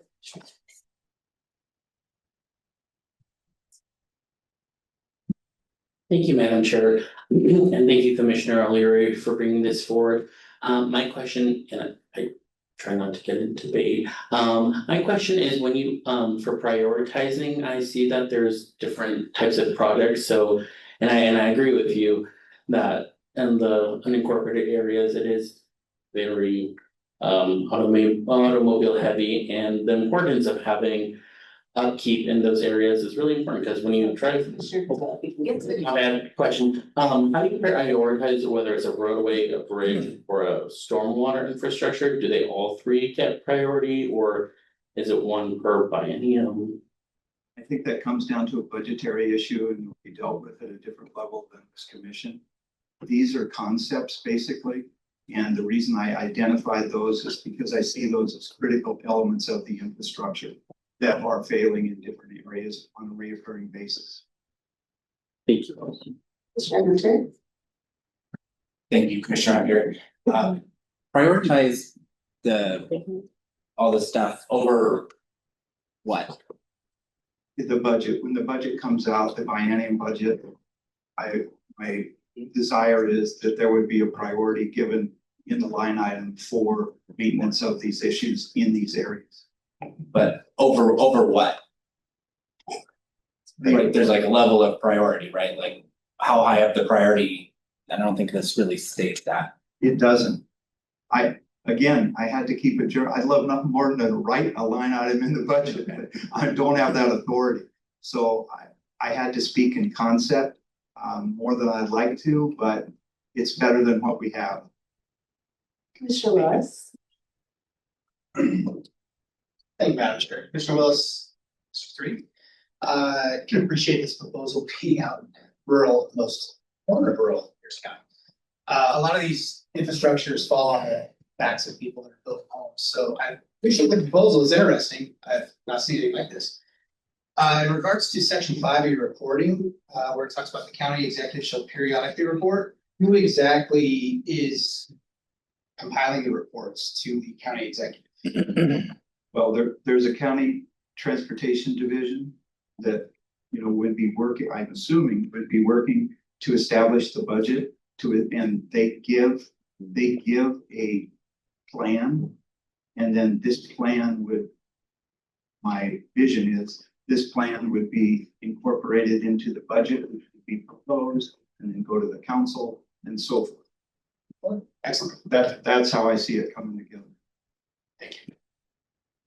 Commissioner Surratt, District 5. Commissioner O'Leary, another question for you. Article 1, Section 1.20 requires the county to pursue intergovernmental cooperation in every way possible, it states, and the county currently participates in and supports cross-jurisdictional and multimodal transportation investments, including those funded by state and federal grants that greatly benefit unincorporated areas in every single one of our districts, at least when we have them. How is your proposal not in direct conflict with this directive of the charter? I'm not saying, all I'm saying is that a priority needs to be given to it with our county budget. I'm not arguing that money comes from other jurisdictions, other departments. So maybe I'm not understanding your question, or what you're trying to get at, but so could you explain? Happily, I will offer to the public that the role of transportation planning and budgeting was my role before I resigned for charter review. So I'm intimately familiar with the mechanisms of funding and planning these roadway systems that you are now articulating in this proposal. And I frankly don't think it does a very good job of doing what you think it might be accomplishing. Point of order. No.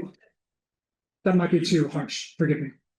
So again, the point of this part of the debate is to make sure that people understand what the proposer is suggesting and what the proposer is advocating for. And if 4 or more think that it's a good idea to move it forward, we do it.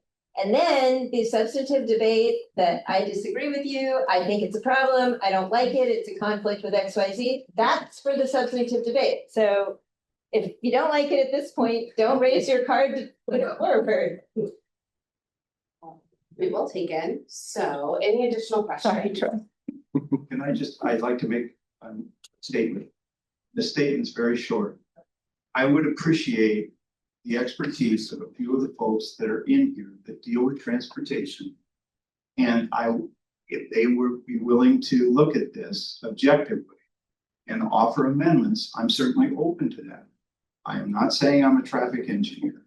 I'm addressing a problem that exists today in the unincorporated areas of Pierce County for the citizens. And that's all. Am I saying this is written perfectly? No. But I put something on the floor and I'm open to opportunities to work collectively and try to build consensus to get something like this to the ballot. Thank you, Commissioner O'Leary. And I really recommend folks talking with each other about any and all of our proposals, since we all have a lot of thoughts about most of them. So thank you for that discussion. I am going to say that we're going to wrap that one up and move to a call for sponsorship. Do I have 4 commissioners that are interested in sponsoring this proposal? We have more than 4, so wonderful. This moves on and we'll bring it on to another agenda. Since it did sound like there was maybe some conversation that might happen between now and then, we'll, with all of these proposals, do our best to reach out to let you know when we might be thinking about putting them on the agenda so that you have time to prepare any potential thoughts you might have before it makes it onto the agenda. All right. Yes. So we're now on to Commissioner sponsored public amendment proposals. And I just wanted to check back in. Commissioner Pulaski, I believe that you had made a comment about your sponsorship. Did you want to address that now?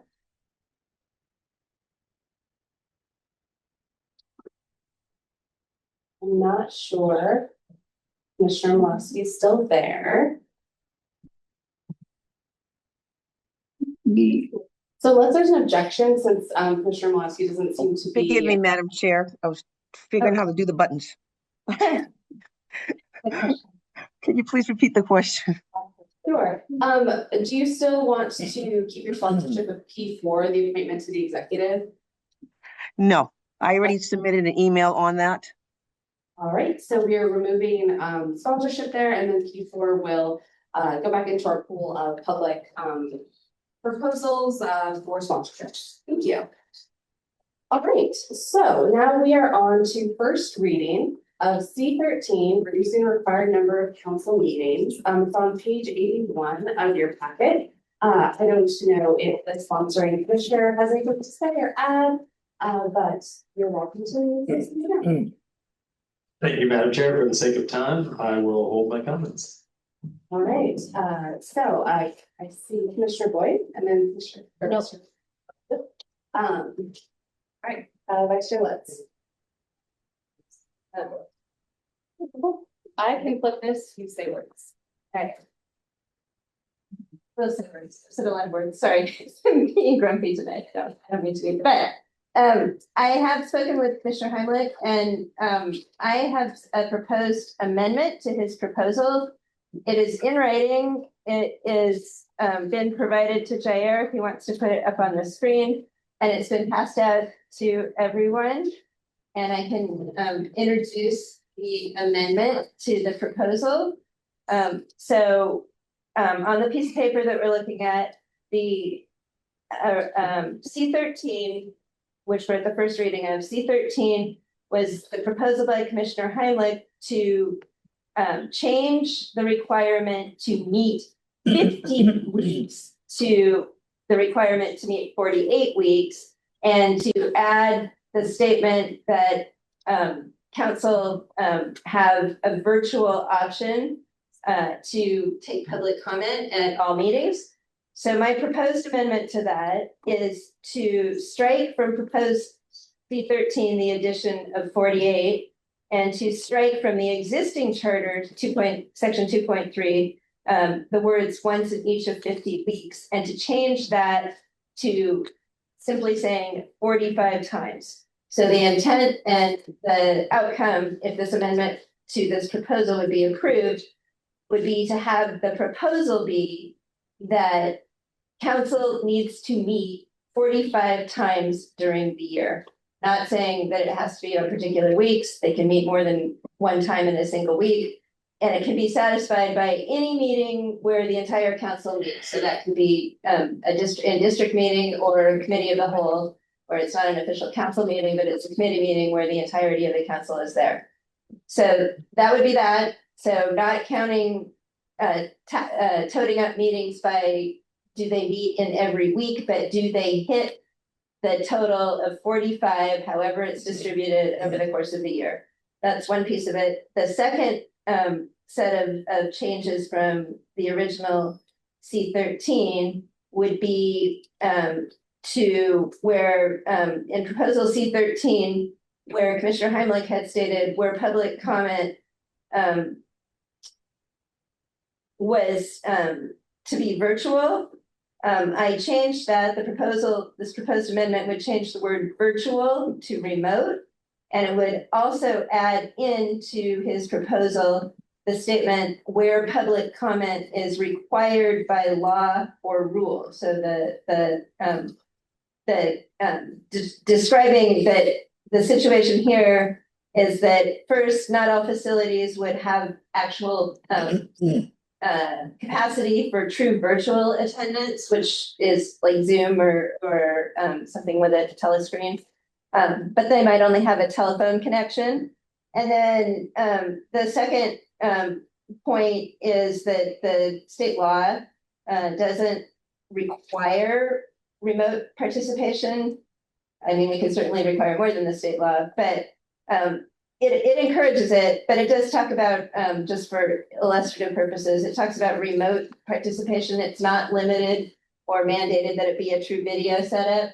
So there's a whole, there can be participation that's offered in even without the full video. So the idea would be to give some flexibility. And then secondly, to only require the option for remote attendance.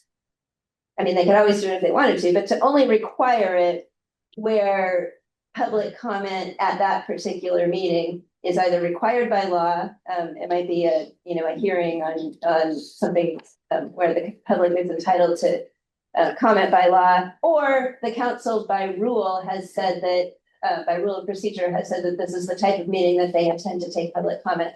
Only in the situation where public comment is actually required would we then add this additional remote participation. And the intent of all of this was to address some of the comments that came from legal in the original review of it. And like I said, I ran it by Commissioner Heimlich just before we started, and he does not, well, he can speak for himself, but he didn't tell me that he was opposed to it. So that's the intent of the amendment to the proposal. If I'm not being clear, or if people have questions, happy to take them. Like, I think we need a motion to, okay, so Without a motion. that was my question. So Vice Chair Lentz, are you moving to amend? Yes. Okay, so Sorry, I forgot to do that part. Right. No, I was waiting for it. And then we have a second by Commissioner Heimlich, so that's lovely. Any discussion about this amendment? So again, just the things that are changing. What's that? Seeing no discussion, then I would like to, oh, yes, Commissioner Rohr. Commissioner Rohr. Assessor Treasurer Campbell mentioned if there was an emergency, how that requirement might be problematic. So should we add something in there with another amendment, or is it in there? It's already in there. Perfect. Thank you. Okay. Any additional discussion? Seeing none, I would like all in favor of the amendment or the proposal, the amendment to the proposal, yes, the amendment to the proposal. There we go. Please raise your hand. I think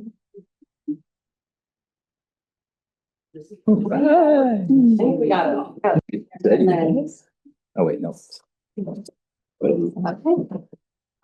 all opposed, please raise your cards. Any abstentions?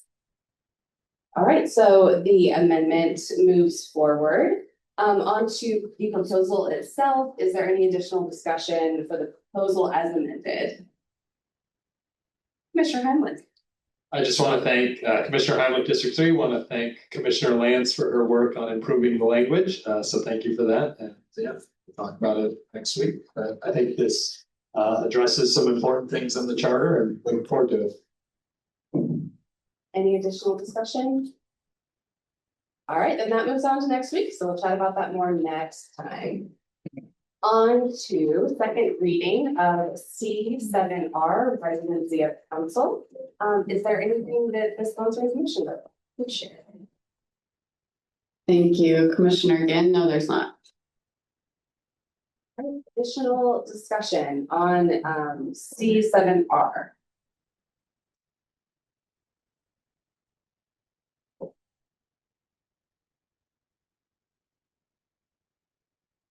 Commissioner Rohr. Commissioner Rohr, do I have permission to read my statement? So I do have concerns with the 5-year residency requirement for county office because that would unnecessarily restrict voter choice and would narrow the pool of qualified candidates in a time when communities already struggle to encourage people to run for office. We should be expanding participation in civic life, not limiting it. Voters should retain the freedom to decide who is qualified to represent them without the charter imposing a 5-year barrier. I would be open to maybe reducing that 5-year to maybe a lesser amount of time. So if someone moves to Pierce County, builds a business, sends their children to school here, becomes deeply involved in the community within 2 or 3 years, voters would or should be allowed to consider that person on their merits. This concern is especially important in Pierce County where we have JBLM, and it's a major part of our community. And many families, military families and working professionals relocate here on shorter timelines. If voters are trusted to judge candidates, the charter should not prevent them from being considered qualified people.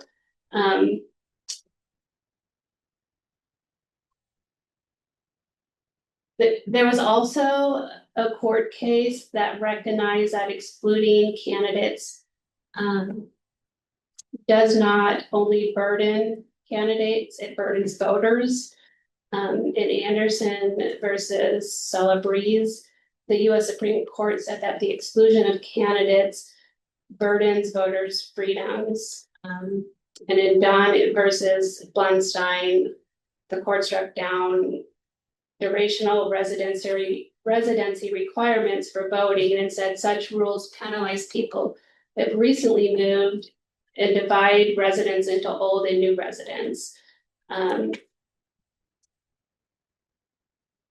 So Pierce County is, JBLM is the second largest employer for Pierce County. It's a pretty important stakeholder, and they bring not only their military and their families, but many peripheral businesses that benefit our community. And so I do have concerns with the 5-year requirement. Mr. Rohr, is that an amendment to the proposal? No, it's not yet.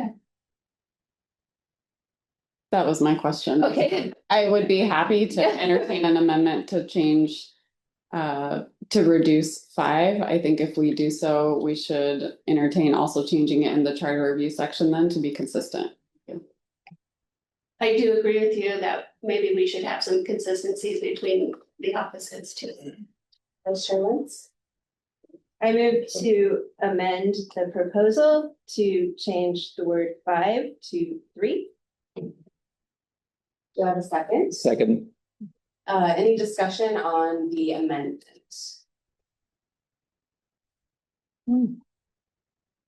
Commissioner Surratt? Commissioner Surratt, District 5, I'm gonna vote in support of this amendment because I do think the intention of the requirements for charter review were supposed to be stricter than office requirements. There was a deliberate attempt to have people who've invested in the county for lengthy periods of time to then be a part of the Charter Review Commission. And I think that is what is expressed in the charter. And those same requirements are not necessarily the same that we should be imposing on our elected officials. Any additional comment on the amendment? Okay, Commissioner Fletcher. Oh, sure, yeah. Commissioner Fletcher, District 5, I don't think reducing the requirement from 5 years to 3 years really makes much of a difference. The effect is still the same. It penalizes voter choice and it creates burdens on running for public office that I don't think are necessary. So I don't think there's much of a difference between 3 and 5. So I'm not in support of the amendment. Mr. Murphy. Thank you, Madam Chair. I know initially when this was proposed, I was supportive of it, and then doing some research. Now I'm contemplating differently. So because I did see also that thinking in terms of JBLM, and I have that in my notes too. So I appreciate Commissioner Rohr bringing that up. That we do have a population who is very invested, and but they may not be here very long or haven't been here as long, but are interested in influencing and participating in county office. And I don't know that 3 years is low enough, so I'm not sure that resolves the issue. And it just seems at this point that it's arbitrary if we put more time to it, so I don't want to limit. I don't necessarily agree with the amendment. Thank you. Commissioner Consuelo. Thank you, Madam Chair. Commissioner Consuelo, District 6. I am in support of this amendment. Lowering it down to 3 is almost equivalent to a full term that you would serve in office. And also, in my opinion, you're not only a representative of your council district when you're representing the whole county on the county council, and so sorry, my ear is ringing. On the county council, and so even with this position on charter commission, I feel like I've learned so much and I've widened the scope of what Pierce County is for me, and so I feel like with 3 years, that's just right around the time when you're kind of maybe branching out of your district and being able to see Pierce County in a full picture. I'm not saying that you can't do that in under 3. And if you can, more power to you. But that's kind of, I think 3 is a good amount of time to see it as a whole. Mr. Willis. Thank you, Madam Chair. Commissioner Willis, District 3. In either, well, I'm sorry, speak of the amendment. In the amendment, does this clarify if it's combined 3 years, or is it 3 years in total going back, or in regards to residency?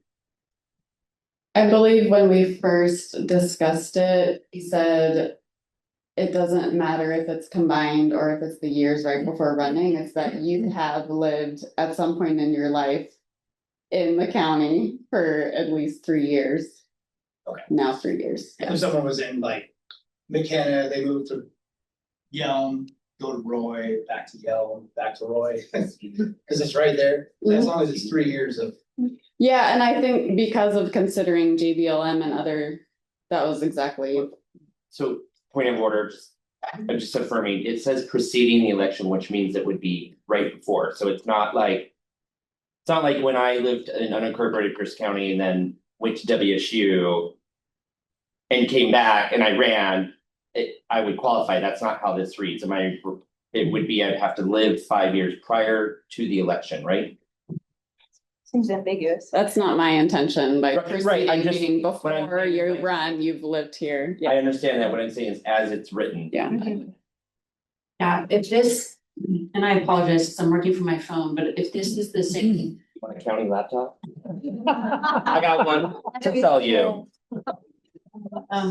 if this is the same language that's in the requirement for charter review members. I was asked this question back a couple months ago, even before candidate filing, so actually probably a year ago. And the reading of it was that it was the 5 years right before the election. Oh. Because otherwise, actually, I said, well, you could be here as a kid and then you leave for 40 years and then you come back when you retire and you run for office right away. And I don't think that was the intention of the original language in the charter. All right, Commissioner Rohr. So I will be supporting the amendment because I believe it improves the underlying policy. I still have concerns with the overall amendment.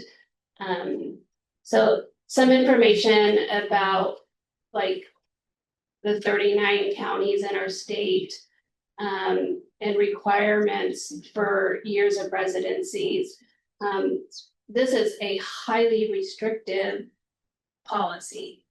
It would be very, very strict compared to different counties. Most counties, they just require you to be a county resident and a registered voter. And there's no one that has a 5-year rule. Maybe at max, there would be a 1-year rule. And that would be, but even that is highly unusual. The state by RCW creates a very broad opening for people to get involved in civic life. And this is how you do it. So it removes the barrier. So what we would be doing is putting new barriers in place for the county council, because that's what this pertains to, right? Yeah. So I do have concerns, you know, and then to consider that someone who wants to vote in an election, our voters have the benefit of going to a library, to your county auditor's office, signing up, registering to vote, and being able to be qualified enough to vote on candidates. And if voters can do that, you know, I certainly hope that voters can be able to judge the qualifications of candidates. And so yes, I still have concerns with the amendment in full, but I will be voting to support the amendment to the amendment. Red O'Kelly, Commissioner Red O'Kelly. He withdrew. I withdrew. I withdraw. So I believe Commissioner Layton, you haven't actually. It's okay. Commissioner Fletcher as well. Layton was first. Oh. I can go. So I'm in support of the amendment. I'm in support of the residency. I certainly think that if you're living here, you should be a part of the community. And you can't just move here for 1 year and run. I just fundamentally don't feel like that's the right thing to do. With that said, regardless of what the qualifications are, we heard from the auditor herself, it's not a job. It's not happening. And it's on us to do it. And there's nothing that is holding any feet to the fire other than once they're elected, a recall. And so we can debate these requirements how they want as value fundamental statements that we're doing, and which is fine. I'm getting hungry. But with that said, we've heard from the auditor that these qualifications that we want to do aren't being they're not being checked. Nobody's holding their feet to the fire. Once that they are put on the ballot, there's nothing that can stop that other than public outcry if it's discovered before the vote. So I just want to say, like, great, but and it's a value statement that we have, but I just want us to remember these requirements that we're adding to run for office aren't going to be checked. Commissioner Fletcher. Oh, okay. You have my question. All right, Commissioner Hannick. Commissioner Hannick. I was just gonna state that I think you can, it'll be up to the voters, because there is nothing again, agreeing with Commissioner Layton, there's nothing to stop someone from running if no one checks on them, except the voters or perhaps other opponents. And then there are a couple of periods of time where it can be challenged, but it has to be challenged within that period of time according to state law. All right, so seeing no additional discussion on the amendment, I would like to have all in favor of the amendment to the proposal. Please raise your hands.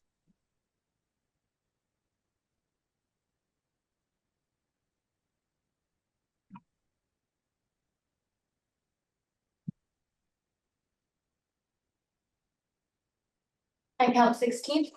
So that, all of Madam Chair, those. can you ask for, oh, there you go.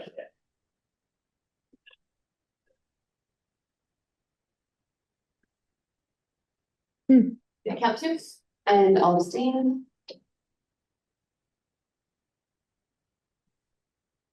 And no.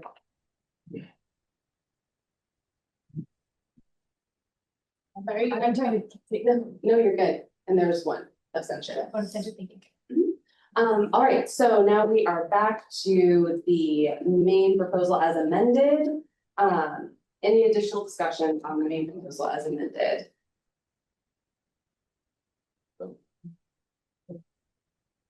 So, Commissioner. Okay, thank you for the amendment, Commissioner Herrera, District 2. So my question is, in my opinion, why fix what's not broken? I was happy with the 1-year term, and the reason, have you considered maybe the affordability? Maybe someone is moving to a different area in Pierce County because let's face it, there are certain areas of our county that are more expensive to live. Taxes are higher and such.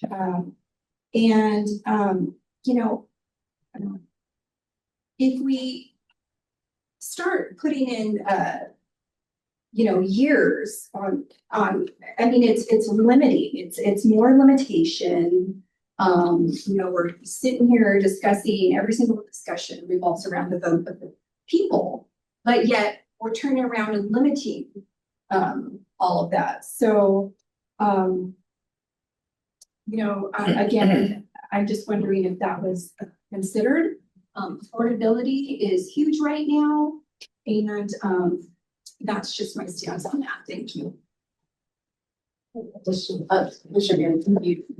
Commissioner response. Oh, I can respond. Well, if you put your card up. I just saw your hand movement. So. Okay, I'm like. So Commissioner Heimlich, and then we'll go through. Yeah, thank you, Madam Chair, Commissioner Heimlich, District 3. I just wanted to point out for the room, there are other requirements in the charter that limit voters' choices. We have term limits. We have term limits currently where you can serve 2 terms on the council or 2 terms as executive or 3 terms in those other professional positions. Our charter has limits on the voters' choices. And I think within reason, obviously we trust the voters, but there are already existing limits where we limit choices, because if we didn't want to limit any choices, we could be King County, where you have someone like Yvonne Reichbauer who's been on the county council for 30+ years. So I think this is well within a reasonable framework of limiting who is eligible to run for office. I think 3 years living in the county is a really reasonable proposal and a reasonable requirement. And so I will be voting in favor of this amendment, because I do think you need to have lived in a place if you're going to serve as the executive. If you're going to serve on the county council, you have to have experienced county government. I think that counts for something. So I'm in favor of this amendment and we'll be voting in favor of it. Thank you. Do I see, I would be very happy to entertain a motion to move this on to the hopper, since this is in 2nd reading. So we would need to have it actually move. So moved. There we go. Good. Second. second. So any discussion on that? All right, so all in favor of moving the proposal as amended into the hopper for future discussion, please raise your hands. Woo.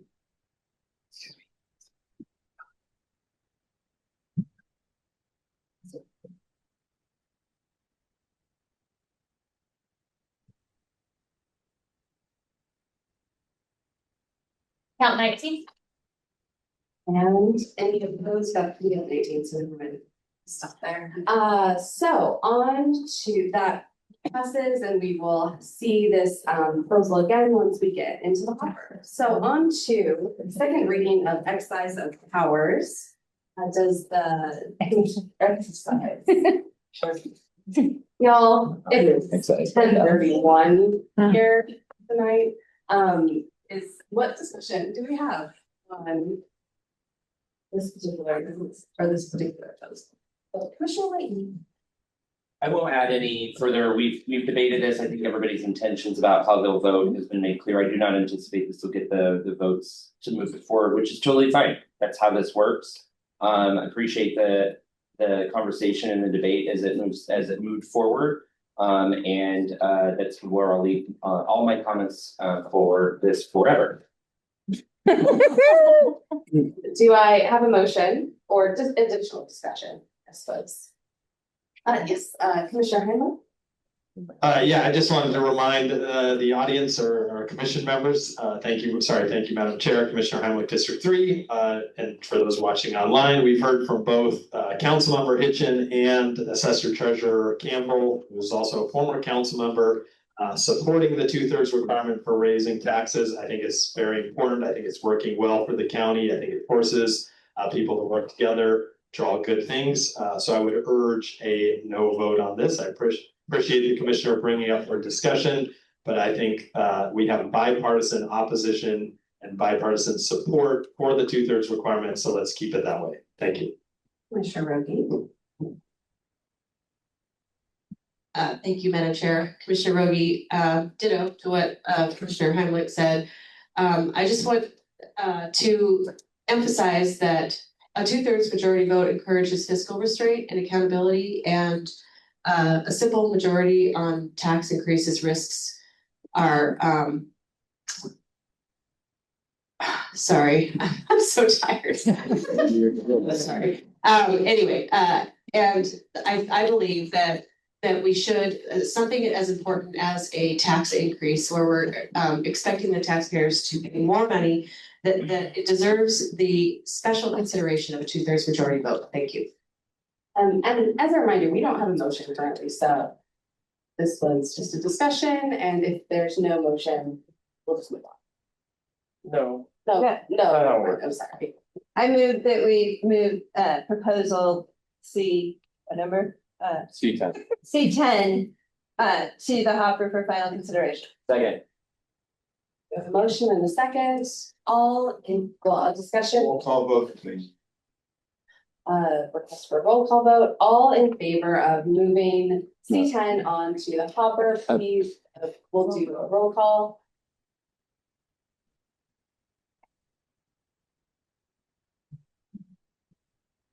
Right, Lisa Boyd, Nay. George Consuelo, Nay. Nathan Fletcher, No. Kate Ginn, Nay. Sharon Hannick, No. Caleb Heimlich, No. Elizabeth Rivera, No. Heather Stetson, Jake Hunter, No. Martha Lance, No. Justin Layton, Aye. Evans, Nay. Brenda Malefsky, Nay. Jerome O'Leary, No. Holly Rogie, No. Lujana Roar, No. Devin Randall Kelly, Aye. Tori Sarad, No. Jen Marie Strickling, Nay. Judson Willis. Nay. Kelsey Barons. Nay. So I have 2 in favor, and 18 opposed. So, and any abstention? Oh, no, you didn't roll call. Oh my gosh. Okay. So goodbye. 10. Sorry. So, we are on to good of the order. Just a couple of things. Please keep working with your districts to get your in-district scheduled. We now have most of the dates, reserved and all that information is in an email. And a reminder that we have less than a month to get your proposals in before the deadline. Move to adjourn. Seconded. Right, all in favor of an adjournment, please say aye. Aye. Aye. They, we're good.